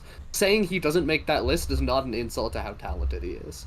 Like, you have, like, all of these guys that I put on here are, like, franchise guys. That's what I'm looking for when I'm making this roster. So my roster that I've made, my second line, is pretty similar. So like I said, I had McKinnon centering this line. Just like you, I also had Marner on the right wing. But on the left wing, I had someone who I think I haven't heard a lot about in the last couple of years, maybe, but he is still a very good player, and I think is another one of those kind of like franchise cornerstone guys, is Matthew Barzal. I think he would be fantastic. I think he'd be fantastic on that line. And I think that would match really well. If I could have picked a 13th forward, I would have said Barzal. And the reason I didn't include him is kind of the same reason why I don't like the idea of putting McKinnon and McDavid on the same line, which is the fact that he is he's another one of those centers who's very athletic, and he's a good playmaker, but I feel like we have enough of that, if that makes sense. Like, there's players who, in my opinion, I prefer at that position. Okay. And did you have him at winger? Yeah. I don't necessarily know if I like him at winger. That's another reason that I didn't include him. Because there's other players I have. You know what? He could have bumped out one. You know what? I'm not mad at it, though. I wouldn't have put him on the second line, but I'm not mad at it. There is one guy even in my lineup where I'm looking at it now. I don't really want to spoil it, but there's... Maybe I'll make a note to say that. Do you want to get into your third line then? Well, it's not my third; it's my fourth. It'd be my fourth, but I'll talk about what I'd change now on my fourth, but thinking a bit more about Barzal. But yeah, we can get into third. I think I like my third line more than I like my second. Truthfully, I think that my third line works really well. I think it's a good checking line. I guess it's fun. It's another fun one. Brad Marchand at left wing. Ooh, old. Bold? I don't think that's bold. He's older. Old. Old. Oh, I thought you said Old is bold. what I said. Old, but Old. he only has to make another year. You can. I still think he'll be guess. good. And his style, I think will stick around for another year. He's still a good hockey player. All right. And then I have Point at center. Okay. Mark Stone, right wing. Oh, our lines are more similar than I thought. Okay. So mine is also Mark Stone right wing. I have Point not at center but at left wing because I have Steven Stamkos up the middle. Okay. Who I guess yeah. you could make the same argument that he's old, but I put him on that line. I mean, I feel like Stamkos is a little bit more of a star, and it's the chemistry with Point that really. Yeah, I was actually going to say obviously that. them being teammates. Yeah, that's the big reason I put them together. And that, I feel like and Stone that would be goes the in. kind of If we player want to that talk mesh about well. fourth lines right off the bat, that helps me out because I think I can talk a little bit now. I'll tell you what I had before and what I would have now if you want to do that. Okay, sure. Like, so I have Nick Suzuki at left wing, Ooh, okay. Steven Stamkos center, William Nylander right wing. So Nylander is not. Nylander isn't he he's Canadian. Swedish, or does he technically count as Canadian? I feel like he's Swedish. I'm 90%. I looked him up. He might be one of those guys that's dual nationality, because I think he was born in Canada, but I think he'd probably play for the Swedes. Is that right? He was born in Calgary, but I think he probably would play for the Swedes. Oh, okay. Well, that actually might help me out even more because my replacement for him was Barzal in this situation. He would be. So just walk with me. He here. would be. Walk he's with a me here. Swede. He's a Swede. He'd play for the Swedes. Okay. Yeah. Walk with me here. So, right off the bat, looking at it right now, Steven Stamkos has not played a lot of center lately. He has been playing left wing for Point. So right away, I think to move Steven Stamkos out to the winger, looking at my lineup right now. So what I'd do is I would, and I'd also move Point down, because I think you made a really good point on the chemistry there. I wasn't thinking about that for some reason. So I'd move Point down to fourth line, I think. Move Steven Stamkos out to left. Or, yeah. Well, it doesn't matter. I mean, it's three centers on the line. They can do whatever. But, I guess put Steven Stamkos on the right. And then have Barzal centering Brad Marchand and Mark Stone. Is what would end up with. Okay. And I think that's a little better than what I have right now, but I don't hate what I have. Like, even taking Suzuki Nylander Point, out. Stamkos, and then Marshall. Stamkos. Suzuki Point, Stamkos. Yeah. And then you've got Stone, Marchand, and who was your other one? Barzal. Barzal? Yeah. Yeah. Like, Okay. who do you have for your fourth? So my fourth is completely different than yours. Yeah. For the first time. Well, the thing is, like, I have. there's a lot of players who could be there. Yeah. I have Mark Scheifele at center. Yeah, Who I feel like that one. experienced, kind of Yeah. veteran guy. He is another guy who I deserves to would get some shine on the put in my national third team. Yeah. In fact, I have. I almost think that he makes the team for a similar reason as Hyman, where he's another guy who's very different to a lot of the other centers in the league. He's very balanced, so I feel like he beats out a lot of the other centers that I even have on my team for that reason. So I actually like that pick a lot. And that feels like a good kind of fourth line skill to have. Like Yeah. it's more of that kind of style of play versus the wealth of playmakers you have otherwhere. I also have I have Bo Horvat on the left wing, I like that one. who would be kind of Defensive. like, I think he's kind of my last guy, but I think I like he's had a lot of the addition success of a last defensive season. forward in there. yeah, exactly. I can appreciate that. He is the Patrice Bergeron of your team. Yeah.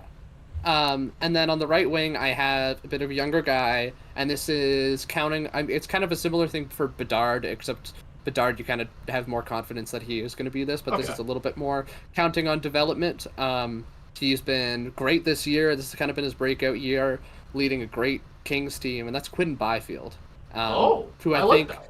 I think That's this a good one. I think this could be a a very interesting introduction to international hockey for him, because with how he's been progressing and kind of coming into his own, you could see him even higher up in the rankings for 2027, 2028. Like, you could see him on maybe the top 9, top 6.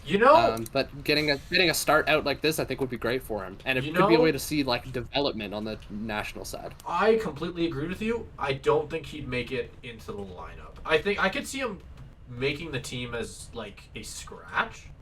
I think that'd be a lot more realistic, but I don't hate it either. I think he's a really good player for that fourth line. He's big, which is something that you don't necessarily have a lot of on this team. I mean, just like go through it. Like, a lot of the players sit around like that nice 6'1" that you see a lot of the stars in the league sitting at, 6'1", 6'2". You'll see a couple 6'3s. Marchand's small. Stone, I think, is 6'3", 6'4". He's probably the only other guy out there that I can think of that's even close. Like, you have a pretty small... Both of us have a pretty small lineup. So I actually like that pick a lot. You're adding a power forward to a team that has a lot of finesse to it, and there's no issue with that for me. The only other guy out there is Hyman, who you don't even have. So he's almost like your Hyman replacement, in a weird way. Yeah, pretty much. Yeah, like... pretty much. But I go the younger guy with more potential over Hyman. And I don't hate it. Like, I think that's a good pick as well. I'm not mad at it at all. There are people out there that would be, but I don't hate it. I agree with you on the potential thing. We can move on to defense. Yeah. Defense, there's a lot of options, is the main thing I noticed. There's a lot of really good Canadian defensemen right now. And there's the top one isn't. It's obvious. It's obvious. Yeah. I think we'll have similar top lines, though. Because I would not be shocked. Yeah. I go Cale Makar, Devon Toews. Right off the bat. Bingo. I don't... Yeah. Yep, same. Yeah, like that one, I mean... Cale Makar is obvious chemistry with Devon Toews, who's already in the mix. So, why not put them together, right? Yep. And then after that, I think... Honestly, the other 4 I have, mix and match however you like. I think that they are pretty much at the exact same level. I threw in one younger guy, but I still think that younger guy's good enough to be here. I would not be shocked if we have the same pairings. Maybe. I don't know. Do you want to just list off the 4 then? Because I can. Okay, so you list off your 4. So the order that I have them in, which again, mix and match however you please. Left wing Morrissey, right left D Morrissey, right D Hamilton, left D Riley, right D Owen Power. Never mind.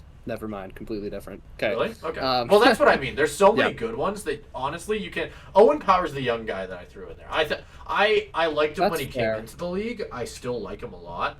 I think he adds a lot of size, which is something this team needs. I think he needs a couple extra years to make it. I think I could make the same argument you made for Byfield about Power. And that's fair. Yeah. I just like it because it adds a bit more size, which I guess Dougie Hamilton does too. But yeah. Dougie Hamilton was an interesting one that he would be my 7th guy. Yeah. That I almost put on there, and I almost put him on a line with Weegar, who is in one of my.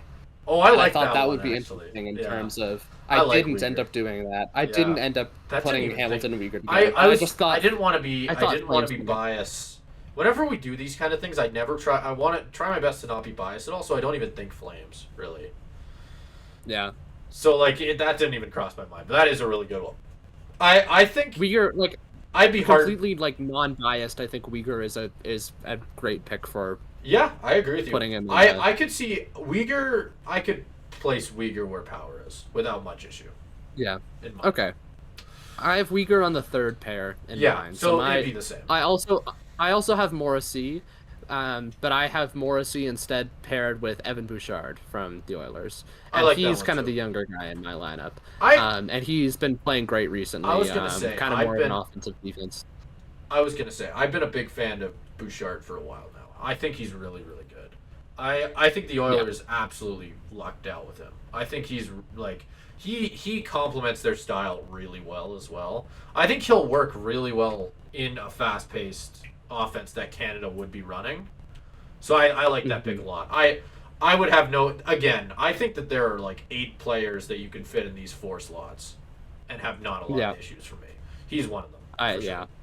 And the last, to just finish that up, the last guy I have who I actually paired with Uyghur instead of Hamilton, honestly, just because like it would feel weird to exclude him just based on the lengthy storied career that he's had, is Alex Petrangelo. And I'm looking at a guy like That's that, and another I'm guy, thinking like he may be. I mean, he's not exactly the same guy he was. Like he's a little bit on the older side, but I'm not leaving a guy like Alex Petrangelo off the list. Like he's Yep. been a star defenseman for so long that I And felt he's a weird more moving him off defensive the list guy as and- well, which there's less of now, and I feel like that's Yep. always needed. Yep, exactly. I think it kind of balances out. I think we've got my team has got a pretty decent balance of kind of offensive guys with some more defensive guys. Yep. Yeah, and I mean, with defense, it's a total toss-up. I think that top line's pretty damn obvious to me, at least for defense. Yeah. For the bottom four, I seriously think that you could throw 1,000, like probably 10 people in those spots, and it wouldn't matter. At least It's gonna be tough to see who they choose. It's gonna be Yeah. a strict competition. If they're And- carrying any extra guys, it's gonna be on defense. I think. almost feel like the hardest choice here is the choice that has the least amount of talent to work with here, which is goalie. And I did Yeah. see some articles online about it, about who people would pick. And I was reading through a couple of them to try and get a little bit of wisdom, try and inspire some thought in my brain. And I mean, I ended up going with what a lot of them had, but it was interesting to really think that I'd almost describe it as we are like in the middle of an era. We are in the middle of two eras, it feels like, in goaltending, at least in North American goaltending, where we have so many incredible goalie prospects. Like, I think, again, biased, but Dustin Wolf, Devin Levi, I don't know how to pronounce his last name, so you're going to have to forgive me, the two Wild fans watching. But I think it's Gustafson. Jesper Wallstrid, I think his name is. Wall Street. Yeah. He's the other guy I was thinking of. There's a lot, though. I mean, Gustafson, another great example. Like, there's so much Yeah, young not goalie Canadian or talent. American, but yeah. Yeah, but you know what I mean. Like, Yeah. there's a lot of really, really young talent right now, and I think we're just waiting for them all to just pop up. And Yeah. so yeah, I fully feel And I mean, like we're in the seeing middle of two eras. the great goalies of this era are not Canadian. Is the Yeah, thing. that too. Because you Yeah. have like Vasilevsky, Saros. I believe Hellebuck's American, right? Like, all of the great goalies of this era are. Is he? He must Hellebuyck. be. I'm pretty sure He's Hellebuck American. is You're right on that. I don't know how I didn't know that. Huh. For some reason, I I mean, don't easy- know what easy I to- thought he was, but I didn't think American for some reason. Easy to think he's Canadian because he plays for a Canadian team, but not the case. guess. Like that's kind of would be my. I But don't know what I yeah, thought like he there's was, not but a he's a weird player where I just didn't think about it, I guess. yeah. There's a bunch of. So for goalies, if we want to get into who we actually picked, it is Yeah. slim pickings, and I'm thinking like these are like. I think, if I'm being honest with you, these are either. I think we're going to have the same I am not starter. confident in this. I think we're going to have the same starter. I think the tried to be backup. different. I tried to be different. You I tried to be different? Okay, I can respect that. I went with the pretty obvious one for my starter. Okay. Backup, I went with a younger guy with a lot of potential that I think, if things go Yeah, right. I got three guys in there. So Okay, I got a backup and I could probably give you a third. Like, Yeah. but my starter is Aiden Hill. Who do you have as? Okay, so Shocker. that is kind of the consensus pick. Yeah, like it's the and most I obvious. respect that, and I think it's good. I get a little bit scared because he's only had one season really. He's been playing great this season, but I get scared by that. He's fairly young though, and he's been pretty good this year. He had the playoffs last year. He has such a good defense in front of him in Vegas that I have a hard time imagining he's gonna fall off. I don't know. I Yeah, like it. I do too, but it just feels like I don't know, like Team Canada national goalie. There has to be someone better, and I went with someone who has had a bit of a roller coaster of a career. He's been fantastic at points and been terrible at others, but has been playing pretty well this season, and was kind of pegged as Canada's goalie of the future, and that is Carter Hart. And I like that pick actually. I Yeah. I can see how you can be like Aiden Hill is probably a better goalie right now. Yeah. But I'm thinking like consistency wise, I went with him. I tried to be different. If Yep. you, I think your starting tandem is probably some duo of those two. Um, Yeah, I um, I think Carter Hart for me would probably be number three. I number three or four. Okay. I and it totally depends where my number two ends up in this entire thing by 2025, because he could be anywhere on this spectrum. But like I said, Okay. I'm interested to hear who that is. I think it's not that hard because some people actually have him as their I starter. But I have a do you I want- have I'll, somebody in mind, but Devin is it Levi. Connor? Is it Connor Oh, Connor Ingram's a good okay. one too. Well, Devin Levi has That's who been my third so would be. good at times, and he's still very, very young. That Buffalo defense This season has not continues been to be- great. This defense has not been great, or this season hasn't been great. Sorry, but Yeah. if he turns it around and has a pretty good next year, Devin Levi I Devin could see Levi it. is a guy that could be starting for the team. He's like I could too. you know how I said that Yeah. Quentin Byfield's gonna be Yeah. coming into his own. I can see it in like 2027, 2028. Next year feels like a stretch.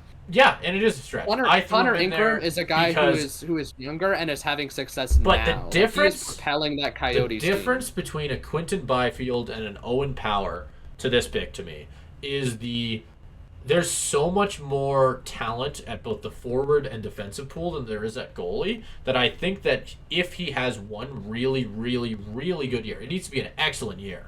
If he has an elite season, he's in. team. Okay, yeah, I can see that. But that's what I meant by because I mean his- that is kind of where we're at with Aiden Hill, right? He's had one, not even a full Exactly. elite season. Well, and there like you go. most You hit people think like he's exactly right. That kind of proves your point, hey? Yeah, if I'm projecting it now and I'm saying like I need to see a lot more, so I don't have him in there right away. But I can absolutely see your point as to where. I really like come the Carter Hart 2025 pick for similar reasons, where like I could see him bouncing back. I have always liked him. Like I remember Yeah. watching him back when he was the Team Canada goalie for the IIHF, and I thought he was really good. I still think he has a lot of potential. He has shown that potential at times. He just needs to get back there, and he totally can too. I hope he does. Yeah, I think he's an excellent goalie. So Yeah, I would agree on all fronts. yeah. Okay. Well, I think that's. Did you give your backup? Yeah, my backup would be Aiden Hill, and then Oh, I have okay, there you Connor go. Ingram as my third. Yeah. Yeah, Connor Ingram's good too. Yeah, that's another good one. I didn't think of him right off the top of my head, but that is a good example of another one. I think either of these teams would be pretty good, but I think 2027, 2028 is going to be a really, really good Olympics. Or what is it, World Cup or Olympics that year? I can't 2028. remember. Yeah. Yeah, whatever they're doing. Whatever it ends up being. Whatever they end up doing, I think is going to be really entertaining hockey for the first time in a while. Just because of the Russia stuff sucks, because not having some of those KHL players is going to be really unfortunate. I'm interested to see how all that ends up clearing up in the next couple of years. 2025, I don't even think that Russia was one of the teams listed, was it? Probably not. No, I think it was Sweden and Finland and the U.S. were the other three. Yeah, I hope that by 2027, 2028, we're at a point where we can start bringing Russia back. But, I mean, with how Just things for the are going hockey now. side of it, yeah. Like, with how things are going now, who knows, right? So we'll see what happens there. that's, Just for the sake of, I've always been more of the, I'm big on just sports as a whole expanding, especially hockey, because I love this sport. It's so great, and I think it's so unfortunate that it's so North American centric that when I see teams like this is a good segue actually, because this is a story I kind of wanted to tell. I've been working, I mentioned this earlier in the podcast, but I've been working the Circle K Classic, or what you might have known it as the Max Midget Tournament. It was known a lot more as that for a long time before the rebrand from Max to Circle K. And this year, and I think they were in it last year, but I didn't call last year, there's a Team Hungary, and they have been so fun to watch. And I had to spend quite a bit of time learning how to pronounce their names. But I think the best part about them is the crowd they brought with them, everywhere, to each and every arena. Like I called one of their games. There were two arenas we're playing in. They're called Seven Chiefs and Jim Starlight, which is where I did PA for them, and then Max Bell, which is a more famous one.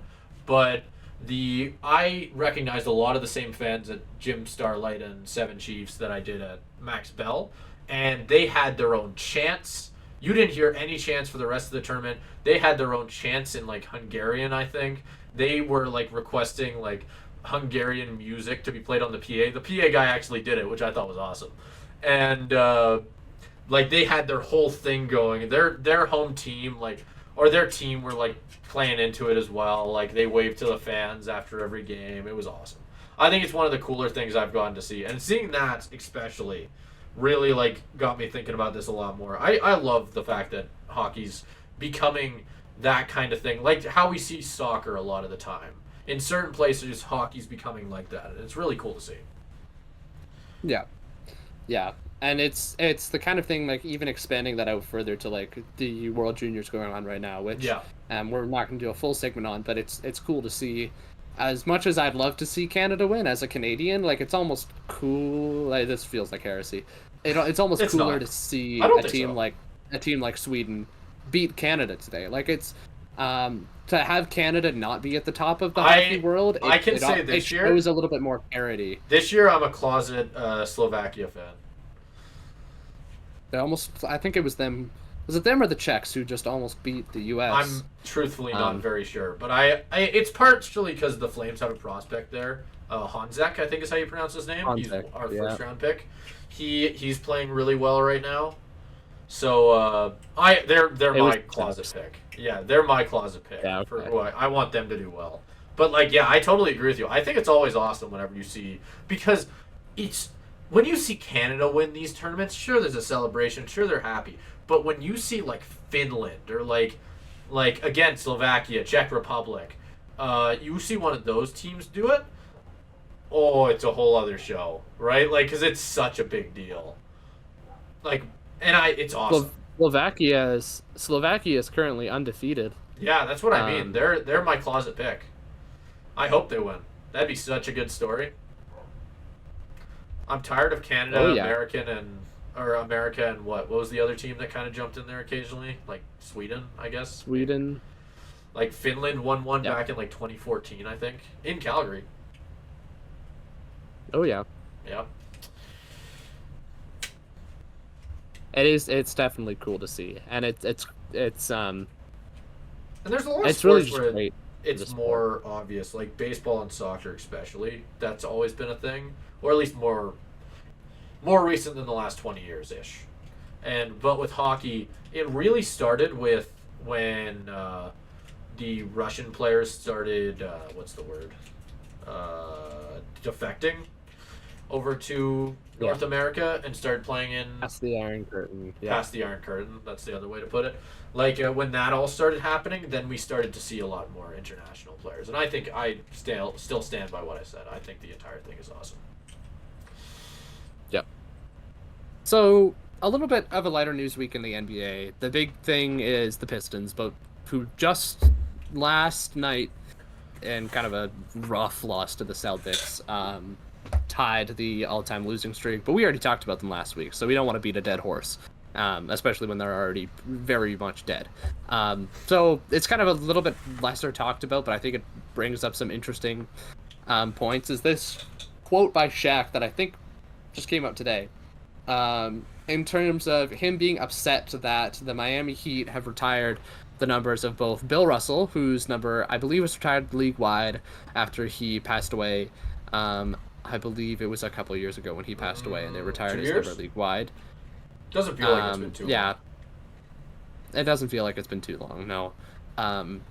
But the other one which I thought was more interesting, is Michael Jordan, who never played a game for the Heat. I did not know his number was retired by the Heat until this quote.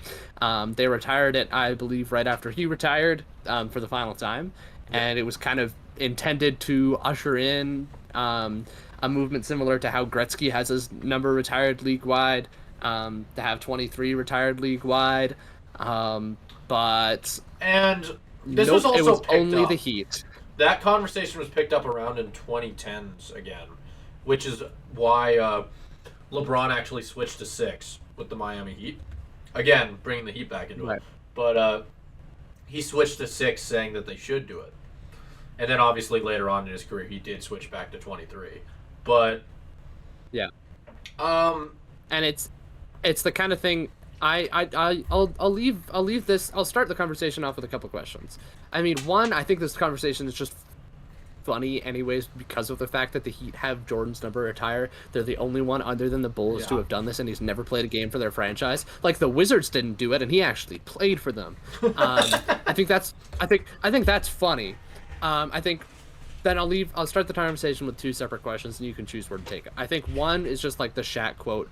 Do you think he has a right to be like upset about this? His point being, the Heat have built a culture, and like obviously him being a part of some of those Heat teams, they built a culture and built great teams and built championship teams, and to retire players like Jordan and Russell who never played games for them, that disrespects the work that those players have done. Like, one question being, do you agree with that point? And then just on the topic of retired numbers in general, like what do you think of it as a concept? Do you think we're doing it too much, too little? I'll leave that up to you. I think it is really good in certain cases and really not in others. I think I do kind of agree with you. I think it is done a little bit too much. I think that the Gretzky one in particular, I can explain why it was retired league-wide very, very easily. I think anybody who is around hockey, anything related to hockey culture, can explain it to you very easily. You do not disrespect 99. That has been a thing since long before Gretzky's number, or not long before, but like everybody knew. The second it was retired, it was, you do not touch 99. If you see somebody wearing 99 in any league, you knock their head off. Because it is disrespecting the great one, and you do not disrespect the great one, right? It's like saying Jesus' name in vain, right? Like it's that type of thing in hockey. And I don't think that was ever the case with. If anybody deserved to get their number retired the same way Gretzky did in the NBA, it would be Michael Jordan. But does 23 have the same like aura to it that 99 has? I don't think so. I don't think it will. You can make the argument, like right now, when LeBron retires, do you think they should retire 23 across the league because it was only LeBron's number? Or because when you see that, no, you probably shouldn't. Like, they can't now, for obvious reasons. People would be so angry. But I think there's so many people who have worn 23 that it feels like it's not as big. Like when I think of 23, when I think of players who have worn 23, I can think of a number of names, including Michael Jordan. Yeah. Prior to Michael Jordan, after Michael Jordan, tons of players have worn it. It's just not as special. Like when Gretzky came into the league wearing 99, only player wearing 99. There was one player before him, I believe. I don't remember his name. Yeah. It's like literally just a trivia fact, right? That's what made 99 so incredible. He took a number that nobody had worn and made it legendary. That's why it made sense to Gretzky to retire Gretzky's number league wide. And it was also, to just kind of add on to that point, which I think you were alluding to, part of the reason I think you make that whole argument like is kind of exactly my thoughts. Like I think that's really well put. I think 99 is distinct and more distinct than 23. Exactly for what you said, and because it was distinctive before Gretzky. I've read lots of hockey books. I'm sure it was just Gretzky's autobiography or something, where he had a story in there about how he got 99, and he got 99 because he wanted to wear 9. I do have that one on my shelf. Yeah. That I think I can't see you right now, but I'm sure you're pointing to the right one. I think it's like the 99 stories of the game or whatever. But he did it in 2 books. Because I did read that one too. But the one he wrote one in the 90s actually that I've read. That only I read the more recent one. Well, I've read both of them, and he talks about it in the 90s as well. I'll let you explain it, but like it is it is really interesting though. I think it's funny. Yeah. So from what I remember, the story is basically he wanted to wear Gordie Howe's number, which was 9, obviously. But I believe he couldn't wear it because there was somebody already on the team. This is in his junior year in Sault Ste. Marie. I believe somebody on the team already had 9, or for some reason he couldn't wear 9. And somebody so the suggestion was put to him to just, why not double it up? 2 9s. But that number was already so flashy and so like, because you know it's there's something about 99, right? You can't go any further than that. That coaches even told him, even before it had the reputation for being associated with Gretzky, like, hey, like, Wayne, don't wear that number. You're gonna get your head knocked off. People are gonna be gunning for you, because you're wearing that number. It's such a distinctive thing, and like you said, nobody wore it in the NHL before he did, basically, he made it his own thing. That's why it was an easy decision to retire it league-wide, exactly like you said. And it's not the same for 23, because it's just not the same as a distinctive number, which is why I think it's so silly that the Heat have it retired, right? Like, I do think in terms of the wider argument as to whether you have retired numbers, I think it does kind of go onto a wider case, but I do think we're doing it too much. I actually, times like Gretzky, when you said that, I thought about it a bit more, and I actually do kind of agree with you. But I also think there's teams who do it almost too little, to the point where the Flames have corrected this one, but this is a really good example, so I'm going to use it. The Flames is a good example. Unofficial retirements happen all of the time, where there are players like who will honoring, where like it won't be in the rafters, but players know you're not allowed to wear it. And an example with the Flames for literally 10 years, exactly on the dot, I think, is Mika Kiprusoff. Where it was a common known thing, you don't wear 34. And nobody did. Nobody has worn Kiprusoff's 34. And finally, I think they announced it this year. It's actually happening next year in February, I think. But they're retiring Kiprusoff's number, finally, after like 10 years. Yeah. And fans have asked for it forever. I actually kind of thought it would never happen. But finally they fixed it.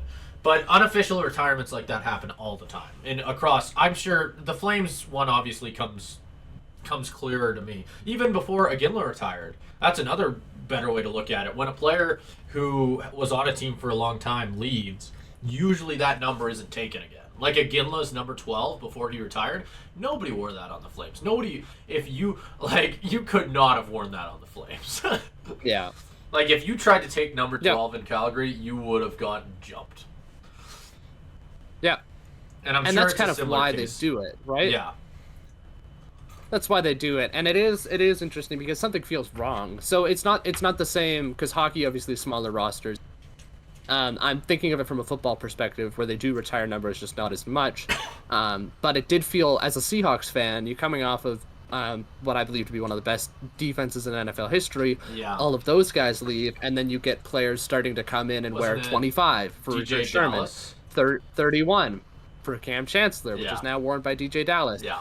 25 is worn by Travis Homer. It feels weird, and it feels wrong, and it feels like they shouldn't have those numbers. The second somebody wears 3 in Seattle for the first time is going to feel terrible. I was about to ask that's going to be terrible. Yeah. I'm just going to lose my mind, because it's not going to feel right. Because that's another really good one to me, because I even playing Madden. I've drafted a quarterback while playing as Seattle, and he'll throw on number 3, and I'll immediately change it. Even in Madden, I have it unofficially retired. Yeah. It just feels weird, right? And it's one of those things where I honestly think, there's a very good chance Seattle retires his number at the end of his career. I think it depends. That relationship is tenuous, but yeah, I would say so. Well, I even think now that most Seahawks fans don't hate Russell Wilson. People have come around, yeah. Yeah. But it's a lot different than the even some of the former players have kind of been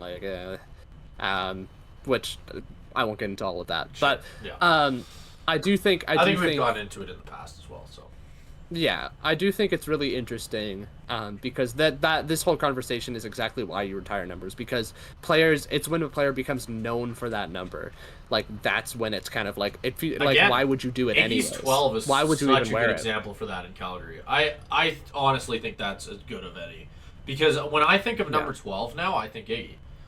Like, I see a number 12 out there, on any team, I think Iggy. That's just how my brain's Yeah. hardwired now. I, like, in my beer league, I wear number 12 because Iggy. Right? Like, it's just one of those things where it's just, I mean, that, you know what I mean. Like, it's just one of those things that's known. You cannot wear a Flames jersey and wear number 12. It's never going to happen Yeah. again, and it shouldn't ever happen again.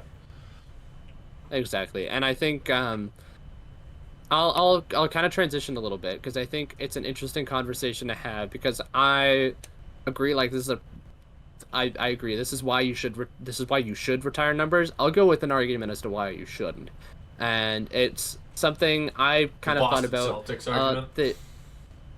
I'm thinking of a Dallas Cowboys argument, I think and it's I'm probably thinking a similar of one. I'm thinking of the number 88 for the Dallas Cowboys. Because the number Yeah. 88 with the Dallas Cowboys has been associated with so many great receivers over the years. You have Michael Irvin, Yeah. you have Des Bryant, you have who's the older gentleman? I don't know why his name is slipping by me. Is it someone really before obvious? Irvin. Yes, it is. I'm completely blanking, and it's someone who like Roger Staubach would have been throwing to.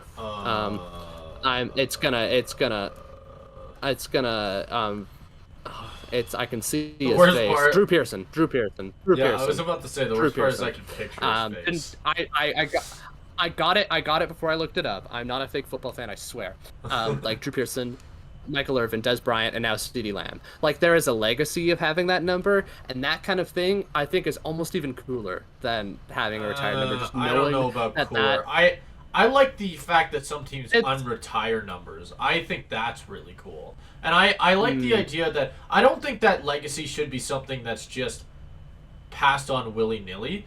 With 88, I almost feel like that there's a little bit of luck there. But like I'm sure there's other players wouldn't not say in so. that. But like I still stand I still stand by what I said. Because I think that I don't know. You would be looking at it as a legacy if they took number 3 for the Seahawks or 12 for 80. You'd be thinking of it as disrespect. No, it does have to be built up over time. It does Yeah. have to be built up over But that's time. what I mean. I But- think it which needs is to be a- an active it's a harder decision thing to to pass do. it on. Like it needs to be a decision made by the Okay, player. but when you retire a number, how often does that happen? Like not No. very often, right? I can name a couple, like A-Rod to Like, the what are you thinking of? Jets, Cardinals. Wasn't there the J.J. Watt one? Oh, I that's don't just think NFL. like who would have retired 99? For the Cardinals, I'm pretty sure there was somebody. I remember seeing this article. Oh shoot, I remember that like families have offered to unretire it before. Like I just Oh like yeah, no, you're right. yeah, I remembered reading that one. Marshall Goldberg. Yeah. There you go. Like I remember reading about some of those, right? I think that the answer I don't agree with the legacy thing, but I think we could argue about that all day.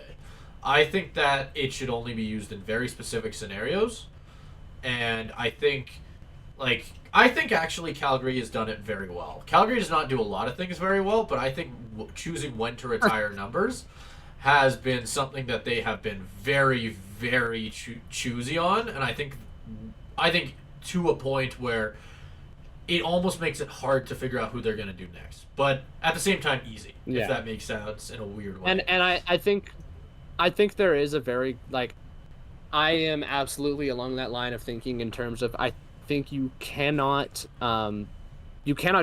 retire them willingly. Like it has to be like the Flames do it, where it has to be someone who is a key to a franchise in an era. And because I think- otherwise, if I you're think- retiring too many players, The weird thing now that we're gonna at with run the out. Flames, where like, and this conversation comes up every time someone big like this retires. Like, I'm trying to think of who it was for the Flames before this that had an argument for their jersey number. Well, it was Kipper, but before Kipper, there's another person I can't remember off the top of my head. Because I think McInnes has his number retired. Who else is there? McInnes' number 2 is retired, right? It is honored. That's what it was. It is McInnes then. McInnes was the other guy that people were mad about, his number not being retired. Like, that's another good one. The one that I think there'll be conversations about once he retires, he's still playing right now, is Mark Giordano. His number 5. Because nobody has worn number 5 on the Flames since. That's one that I feel like is unofficially retired.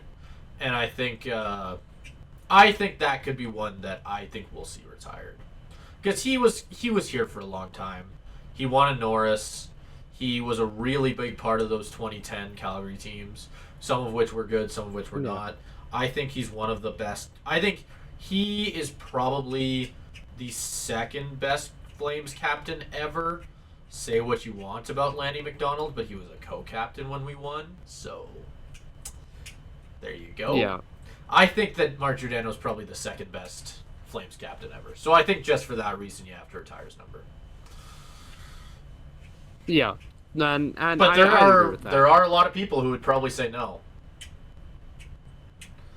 So yeah, I think that's one that'll be controversial, whatever way they go with it. Yeah, I think it's I think the way the Flames do it is good, because I think you have to be very selective with it, because at a certain point, and this is looking way far out in the future, and the Flames, but you're gonna run out of numbers. And most of the guys the Flames have retired franchises have been people who were only really good with the Flames, which is the argument against Sal McInnes. Which I think is how you do it. I think that's how you should. Which is the argument against Sal McInnes, because some of his best years were with the Blues, right?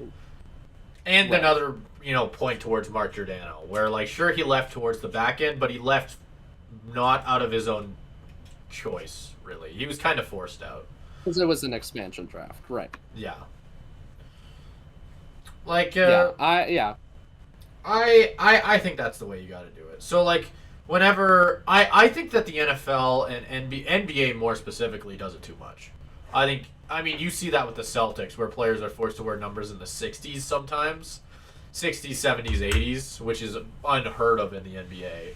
Like, you'll see role players wearing random numbers because they have like 100 numbers retired, right? Like, it's and it's like at a certain point you're gonna have to just start unretiring some of the old ones. Yeah, it's like which kind of defeats the purpose, right? It does. It totally does. Because it's like the whole idea with retiring a number is memorializing it, right? You will forever be known as 88 for the Flames or whatever, right? Or 88 for yada yada yada. So when they just go like 150 years down the road when they run out of numbers, well, okay, remember that guy from like 150 years ago who was really good? No, okay, well 88's back available. Yeah, like, which defeats the whole purpose of it. Yeah, it's just kind of dumb. I think that's why I like how the Flames do it. I also think the Montreal Canadiens are another good example, I think, actually, of a team that does it well. You just wouldn't think it because of how many numbers they do have retired, but most of those guys were only good with the Canadiens. So that logic applies there. That's just an example of where they have a lot of numbers retired because of the talent they've had over the last 100 years. Yeah. Do you want to... Even just going through the Celtics retired numbers is kind of crazy. They have retired... Let's list this off. 0, 1, 2, 3, 5, 6, 10, 14, 15, 16, 17, 18, 19, 21, 22, 23, 24, 25, 31, 32, 33, 34, 35. Yep, that sounds about right. That is insane. That is insane. That's insane.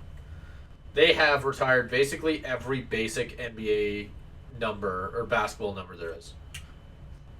Yeah. Like, there is not a single... Other than 20. 20 was the one in there. 20 and 4 were, like, the two in there that I can think of players who wear them. But, like... yeah.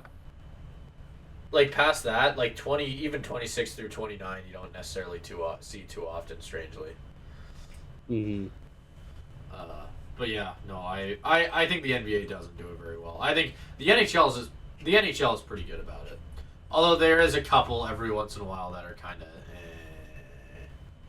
Yeah, and I agree with you with the Canadians. Looking at this list, they have a lot of numbers retired, but just hearing some of the names, it's like these are all no doubters. Yeah, exactly. Howie Morenz, Like, who would you not retire? Maurice Richard, Jean Beliveau, Henry Richard, Guy Lafleur, Doug Harvey, Jacques Plante, Dickie Moore, Yvon Cornier, Bernie Jeffron, Serge Savard, Ken Dryden, Larry Robinson, Bob Gainey, Patrick Waugh, Butch Bouchard, Elmer Locke, Guy Lapointe, and then Gretzky. And if I'm remembering off the top of my head right, how many years? The only one on that entire list that I almost think that I can make an argument against, for the same argument that I made against Al McInnes, would be like Serge Savard, because I think he played a good number of years in Chicago in his prime. I don't know how long he would have played with Montreal. You might want to fact check me on that. I don't remember, but I might even be wrong. So Serge Savard won 8 Stanley Cups with the Canadians. So I'll shut up now. Oh, I'm thinking of a different Savard, aren't I? I think you are, yeah. Who's the other one? Mark Savard? No, there's a different Savard. There was a Savard. Dennis he was Savard. traded for Chris Chelios in the 80s. Yes, okay. Serge Savard did in fact play his entire career except for 2 weird years with the Canadians.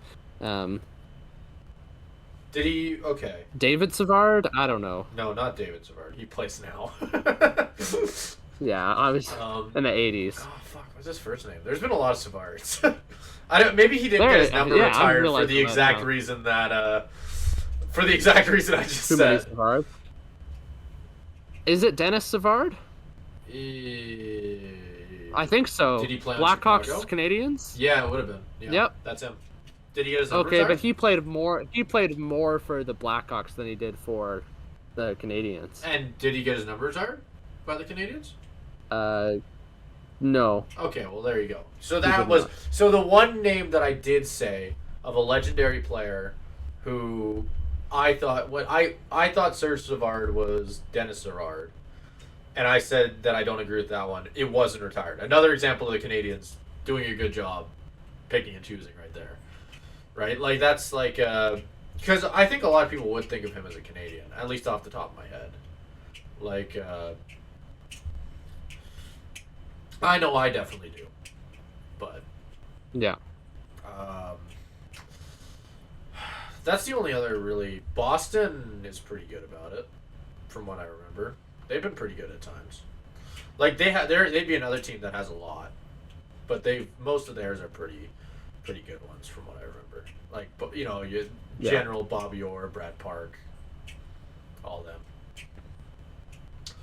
Like we could go through lists forever if we wanted to, but we probably shouldn't. Yeah, but I think that's a good way to end the conversation off and kind of because it's a bit of a like.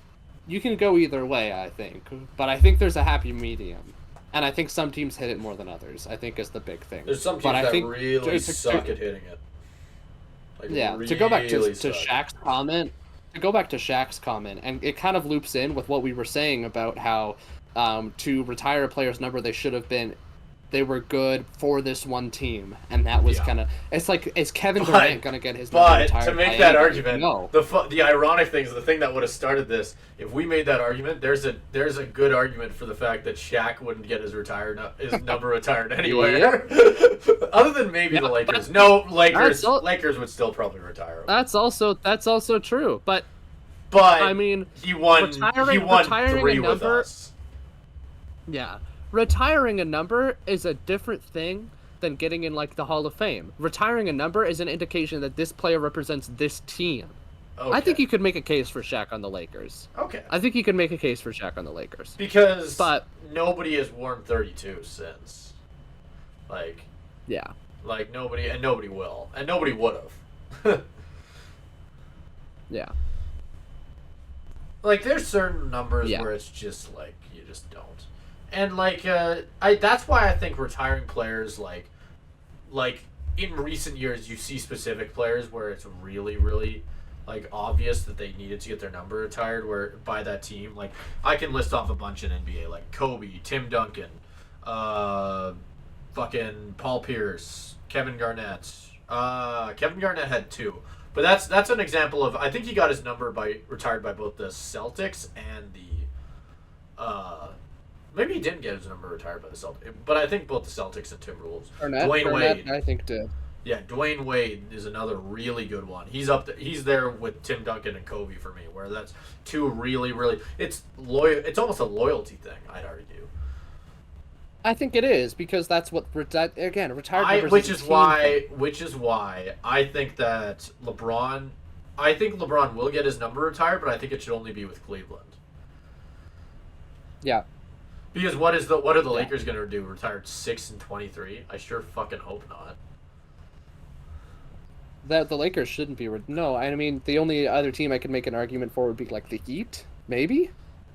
But that feels like a bit of a stretch too. He didn't play there long enough. Even Cleveland feels like. I mean, I know he played Cleveland, there. You should make it. But like for Cleveland, you got to think about the impact. Yeah, that's true. And like the fact that I think if he hadn't gone back, then no. But like that, I think that those years that second stint in Cleveland is what solidified his legacy there. I think so too. It's really a shame that his best years of his career, I think, were in Miami. Yeah. I don't know if that's controversial or not. No. Maybe the first 2 years in Cleveland. Like his best playoff years were in Cleveland. His best regular season were in Miami. Yeah, that's not a controversial statement.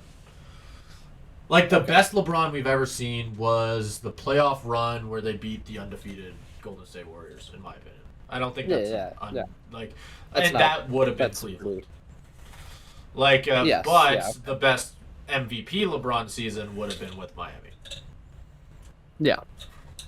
Okay, but either way, to kind of wrap up the conversation, I think it's in retired numbers is a bit of an enigma because you have players like LeBron where obviously he's one of the greatest basketball players to ever live. If not, but he should not have. If not, he should not have his number retired by everybody because retired numbers are different than Hall of Fame nominations or honoring or if Jordan didn't get like it, it doesn't matter what LeBron does. LeBron could play another 5 years, break all of Jordan's records, and completely put himself over there to the point where everybody's saying he is better than Jordan. They still wouldn't do it.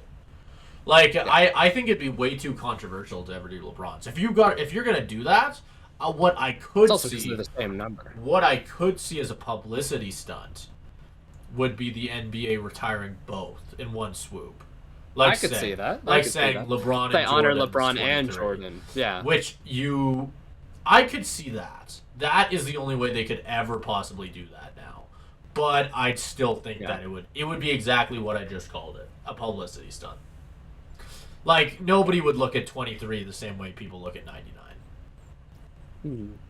It's a feel thing. Some things feel right and some things don't. Yep. Dead on. Which is pretty much the conversation. You can wrap up whatever the last 20 minutes were in a feeling nutshell. Almost is what legacy is in a weird way. It's how you feel about a player and how you're going to feel about them once everything's all wrapped up. Right? That I feel like that word feeling just comes down to legacy in that certain place. Gretzky you know what? Actually, another argument towards Gretzky. Jordan growed the game of basketball a lot, but I don't think he did anything compared to what Gretzky did for hockey, especially in America. Yeah. Like, especially in the coast. Yeah, in California. And, like, I mean, just, he went around the country, if you think about it. Like, I don't think, I'm sure some basketball fan will argue me over this. I will happily partake in that argument. But I just think that what Gretzky did is unmatched in any sport. I don't think there's ever been somebody who has had as much of an impact, not only with the popularity, but also just with how the sport's played and how the players treat things. And just, like, I think that he's done so much for the sport that I don't think anybody can match, and that's why his numbers retired across the league. Like his number, like that 99, everything Gretzky did was a 90. I can't even. It's like it's so hard. It's so hard to explain to somebody who wouldn't know who Gretzky was because you just can't explain it. It's just how it was. Like him taking 99 almost because it was flashy, because he said screw it, basically, right? Like he wanted to wear 9, couldn't, went I'll double it up, and then did it despite everybody saying he'd get laughed at for it. That's a Gretzky thing to do, right? It's just one of those things where Gretzky's legendary for it. Like, and I think that's something that I don't know if you can say the same thing about. I feel weird making this argument, but you can almost say right. You can't say the same thing about Jordan. You can't say the same thing about really anybody. I think. I guess my question to you, and we can end off with this question because I think it's a really good one. So, football. Moving back to the NFL. Number 12. No, you can't do it. You can't do it? Why? No, because it's the same argument you make for Jordan and LeBron, because it's already it's not a 99. I think it has to be a 90. Like, it has to be a number like 99 that is so distinctive and stands out, where it's like Gretzky is the guy who wore this. But it's I don't like 12 know. is Brady. 12 is Brady. 12 is Brady, but it's also Rodgers, but it's also Namath, and I'm sure I can name a million other quarterbacks who have worn 12. Like, and that's the thing. I almost feel like I was alley-ooping you for this one, because I have the same opinion. Yeah. I just wanted to throw it back. Terry Bradshaw, Jim Kelly, Ken Stabler. While none of them may have been Tom Brady, they still were all of them legends. are Hall of Fame quarterbacks. It's like Randall Cunningham's another good one. I don't think and that's why I don't think there will ever be another 99. Jim Kelly. I don't think there should ever be another 99. I don't think so either. Because, like, even, like, thinking about it, like, what else can you think of? I think the only other one, in a very, very funny way, would be if somebody came through the ranks, broke all the records, and it can't be like football offensive lineman, because that is the only place that this is ever worn, but 69. I think that is the only other, that or like a Landon forward, Dickerson. That exactly. Landon Dickerson. Exactly. That or a forward in hockey wearing like number 1, which is I think might be illegal in the NHL and most leagues. I'm not sure, because I think it's technically a goalie number. So I don't know if you can take it, but if you can, I think that'd be another one where it'd be pretty. That'd be similar.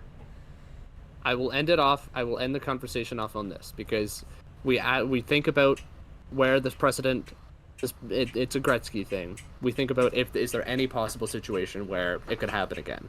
Double zeros. And I'm realizing double zeros, yeah, but there's an opportunity for it to be in the NHL too.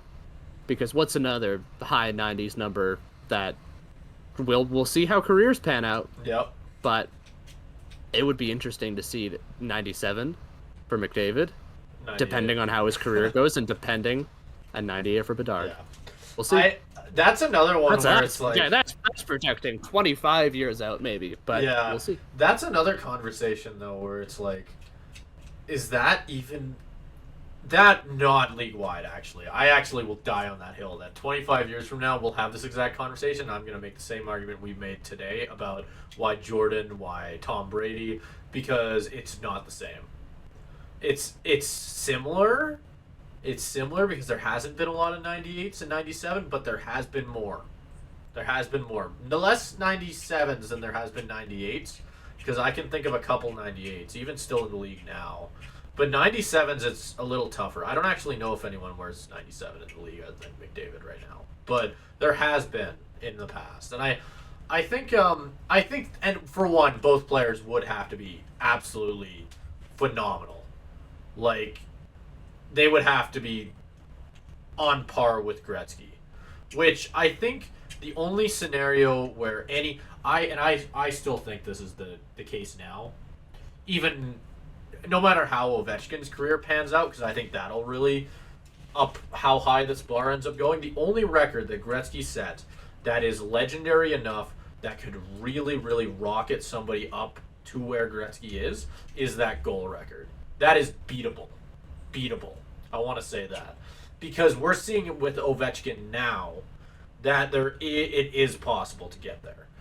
You just have to be consistently consistently 50 to 40 goals for your entire career, basically. Yeah. I think the only player right now who, like, I remember looking at this stat a while back. He is slightly behind Ovechkin's average for goals per game, but the only other player that's kind of similar is Austin Matthews, who he's slightly behind Ovechkin's pace, which isn't exactly doing him many favors, obviously. But he's the only other guy I can think of that could potentially rival that. But that's assuming we've even seen the best of Austin Matthews. So, who knows? Yeah. We'll come back to this conversation in 25 years, and then I think we'll see. Grandpa trick play. Fuck. Yep. Wouldn't that be sad? Oh. Thank you, everybody, for watching Trick Play Podcast this week. If you are new, make sure you subscribe to our YouTube, check us out, Instagram, Twitter, TikTok, all those good places. If you're finding us on one of those platforms and you want to listen to us on an audio platform, just look up the Fresh Take Network.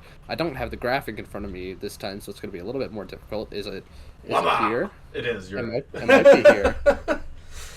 Had to really think through that one because I'm not seeing it this time. You're also in a different room, which probably doesn't help. Because the way that I've learned to do it is again, you can't see my screen right now. Actually, I can fix that. There, now you can. I look for the light switch. I just point at the light switch. Okay. That's the way I know that it's I know that it's the opposite way I think it is because this is the way that would make sense. Yeah. But it's that way. This it's way. Reversed. And the reason it's weird like that is because normally when you put in video for most things like this, it would end up flipped like that, just kind of accidentally. But especially, it's less. It'd be more obvious when you look at like stuff on shirts, for example, is a really good way to tell that it's reversed. Like writing, the Seahawks logo behind you would look very strange. Like all of my books and the Luke Combs album up there would look pretty whack. Like it just makes everything look pretty awkward. So yeah, no.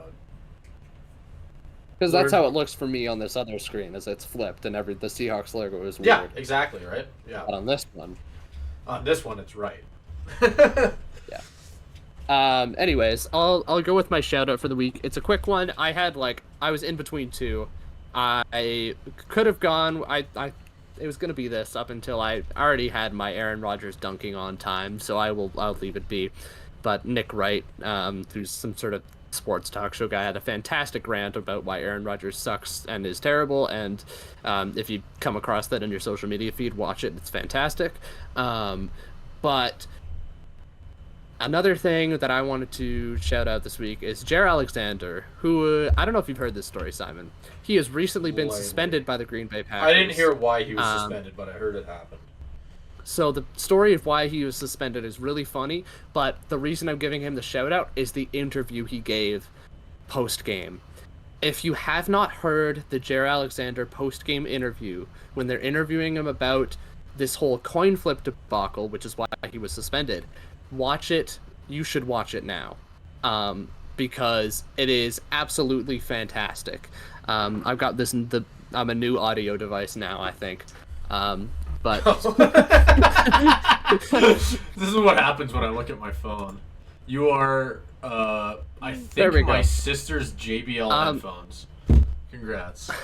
I just also I can throw in as a bit of context. The reason it was so scuffed today is because I left my computer charger at the arena. That, oh my God, Skylar is not giving up. But I left my charger at the arena that I was calling a game at today, like the genius I am. So I stole my sister's laptop, which is very bad laptop. Don't tell her I said this, but I'm going to tell her when I go in her room. So actually, I don't care. Tell her if you wish. But it is a terrible laptop. It is running very bad, and we had some issues, especially with the first one. The first recording was very weird. It wouldn't end for a bit, and I actually had to basically force crash OBS, and thankfully it didn't corrupt. But anyway, I interrupted your shout out, so I can let you keep going. Yeah. So, Jared Alexander, the reason he was suspended is because he went out for the coin flip as one of the captains. However, the issue is that Jared Alexander was not a captain for this game. He should not have been out there for the coin flip. Despite that, though, he ended up being the one who was calling heads or tails, and when they eventually won, deciding what they would do with the coin flip. Now, the issue with that is that when you win the coin toss, most teams defer, aka they move the choice to the second half, which then means the team that now gets the team that lost the coin toss will now choose to receive, obviously, because they don't get the choice in the second half anymore. Yeah. But what Jared Alexander said is, instead of saying defer, he said, I want our defense on the field, which means that he's choosing to kick off the ball, and then the other team still gets the choice in the second half, which means that the Packers could have kicked off twice. And now, thankfully for Jared Alexander, the referee saved his ass and said, "Oh, do you mean defer?" And he said, "Oh, yeah." Oh my god, that's awesome. Even with him, to be fair, that is not a rule I knew. I actually didn't know that's what they meant by defer. I thought you were deferring starting with it, not deferring the decision. You're deferring the choice. That's really interesting. That's to be fair, that's not something I would have known. You almost think that's why they designate certain people to go out as captains, and why people like Jared Alexander. That sounds like something that should be more well known. Like especially if you're on an NFL team. Like again, I'm not judging them because I didn't know. But like, yeah. Well, I mean, I think it's really funny because, again, listen to this post-game interview. If I'd say anything else in the shout-out, listen to his post-game interview. And it's hilarious because he clearly has no idea what he's done. He still does not know, because the reporters are asking him, and they're like, "Oh, why did you go out at the start with the captains? Like, you weren't a captain. Like, what was up with that?" And he was like, "Well, you know, the boys know I'm from Charlotte, so it was just fitting." And I was like, okay. And he was like, "Oh, do you know what you did?" And he was like, "Well, I said I wanted our defense on the field. I wanted our defense on the field." And I was like, "Do you know what that could have meant?" "I wanted our defense on the field." No clue. I can't do this justice because I'm not saying it in the way he is. Oh, I'm sure. Because he is so aloof and above all of it. Very funny. I'd be too. If you hadn't explained it, I would have been too. So, I mean... Yeah. It's hilarious. It sucks for the Packers because now they don't have their best defensive player in basically an elimination game. So I don't know why the Packers actually suspended him. That's kind of weird. But anyways, my shout out goes to Jared Alexander because that post-game interview is one of the funniest things I've seen come out of the NFL this season. So yeah. Okay, mine. I actually told you this story before the podcast, but I think it's too cool not to share it on here. So I'm gonna take the opportunity. I got to call a game today. And I get to the arena. I got my roster sheets for this tournament. I'm doing, again, the Circle K Classic. I got my roster sheets for all the teams, and 2 players were highlighted out. I all of a sudden cannot remember the other guy's name off the top of my head, so I'm not going to try. But I'm sure, editing Simon, if you want to, you can throw his name on the screen, because he's also really, really good. But I haven't called him yet, which is why I didn't remember his name. The other player that was highlighted was named Landon DuPont. And he played for Edge, which is Edge School that we're playing in the tournament. And I was doing their game today. So I get to the arena, and I set up all my stuff like I normally would to call the game. I always am one of the first people there. I like to be there early. Pull out my computer, pull up my phone, and the notification that I see on my phone is, in quotes, "Superstar in the making, Landon DuPont's special talent shines in minor hockey." And Sportsnet, specifically Eric Francis, who was also in the building for this game, had written an article on this kid And there was a lot of pretty important people actually at this game. I spoke with a couple people. There was a couple. I mean, I'm gonna list some Canadian news. So if you're not Canadian, this might blow right by you. But there was a global reporter. I thought I saw someone from CTV. It was a pretty documented thing, funnily enough. And right before as well was a Ginla's kid, and it felt like there was less attention on that in a very funny way. Still plenty, but it was pretty cool. That is the first time I think in my career that I've gotten to be part of a moment like that where he also had his first goal of the tournament. And this kid's 14 playing against 18-year-olds. It's really impressive. So it was at least for me, it was a very, very cool thing that I got to do today. And he's going to be incredible. He's an incredible player. He's a small guy, too. He's got a wicked shot. The comparison Eric Francis makes in the article is, and I can show the article on the screen. I'll send a screenshot to myself of it. But the comparison that Eric Francis made for him was Cale Makar. And that comparison is made a lot, especially with offensive defensemen who are mobile. But this is one that really, really, if you watched him, it's really, really there. Where, like, he's got that edge work. So I thought it was an incredible experience. So that's my shout out. Finally, I have a cool one. Usually I just have like something random, like wearing sunglasses inside. Today I decided to switch it up a little bit. There we go. There we go. Yeah. There you go. That's the podcast. For more cool Simon shoutouts, come back next week. Now there's an expectation. You got to have one next week. Well, now I just got to hope that I get some cool for the rest of the tournament. I will throw this out there. I have not called in Iginla's team, Jerome Iginla. He is coaching the Kelowna team that's representing at the tournament. I have not gotten to call one of their games yet. I am hoping I do, because if that's the case, there's a good chance that I will get to meet Jerome Iginla, and that would be a very cool experience. I actually could have gotten the opportunity to today. I turned it down because I decided that I'm a professional and I kind of regret it now. So, but if I'm calling the game, I can go down there for professional reasons and meet them. So maybe I'll have a pretty neat photo to show if I get to call one of their playoff games, but I don't know yet. Tune in next week. We also, shout out to this Reese's Pieces candy cane thing that I've been eating all podcast. Hopefully it's not been too loud in my microphone. That's always the hope. All right. Good podcast. Make sure to check us out everywhere. This is technically the last podcast of 2023. Happy New Year. Not even technically. Well, it just is. Yeah, Happy New Year. True. Next podcast will be in 2024. I don't know if I necessarily have any specific announcements. I looking forward to 2024. Hopefully we keep things going strong. The last couple weeks have been very, very solid for the podcast. I don't know if I actually sent you the support we've been getting, especially lately on YouTube, has been really cool to see, because we've been hearing a lot about how well things are doing over on Fresh Take, which is awesome as well.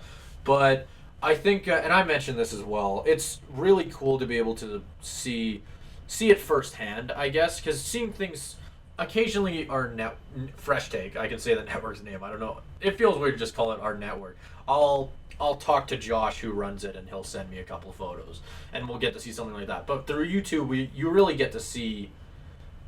It's just there. It's right in front of you, right? You really get to just see the support, and it's been really cool to see everything just doing. There was a couple months where things weren't as strong on YouTube, and it's nice to see we're over that hill. So I'm happy we're starting to get some more viewers. I welcome all of you, and hope you guys are enjoying it as much as we're enjoying making it. It's honestly terrific time. I'm hoping that we just continue to grow and keep adding to this tiny ass little community we have going.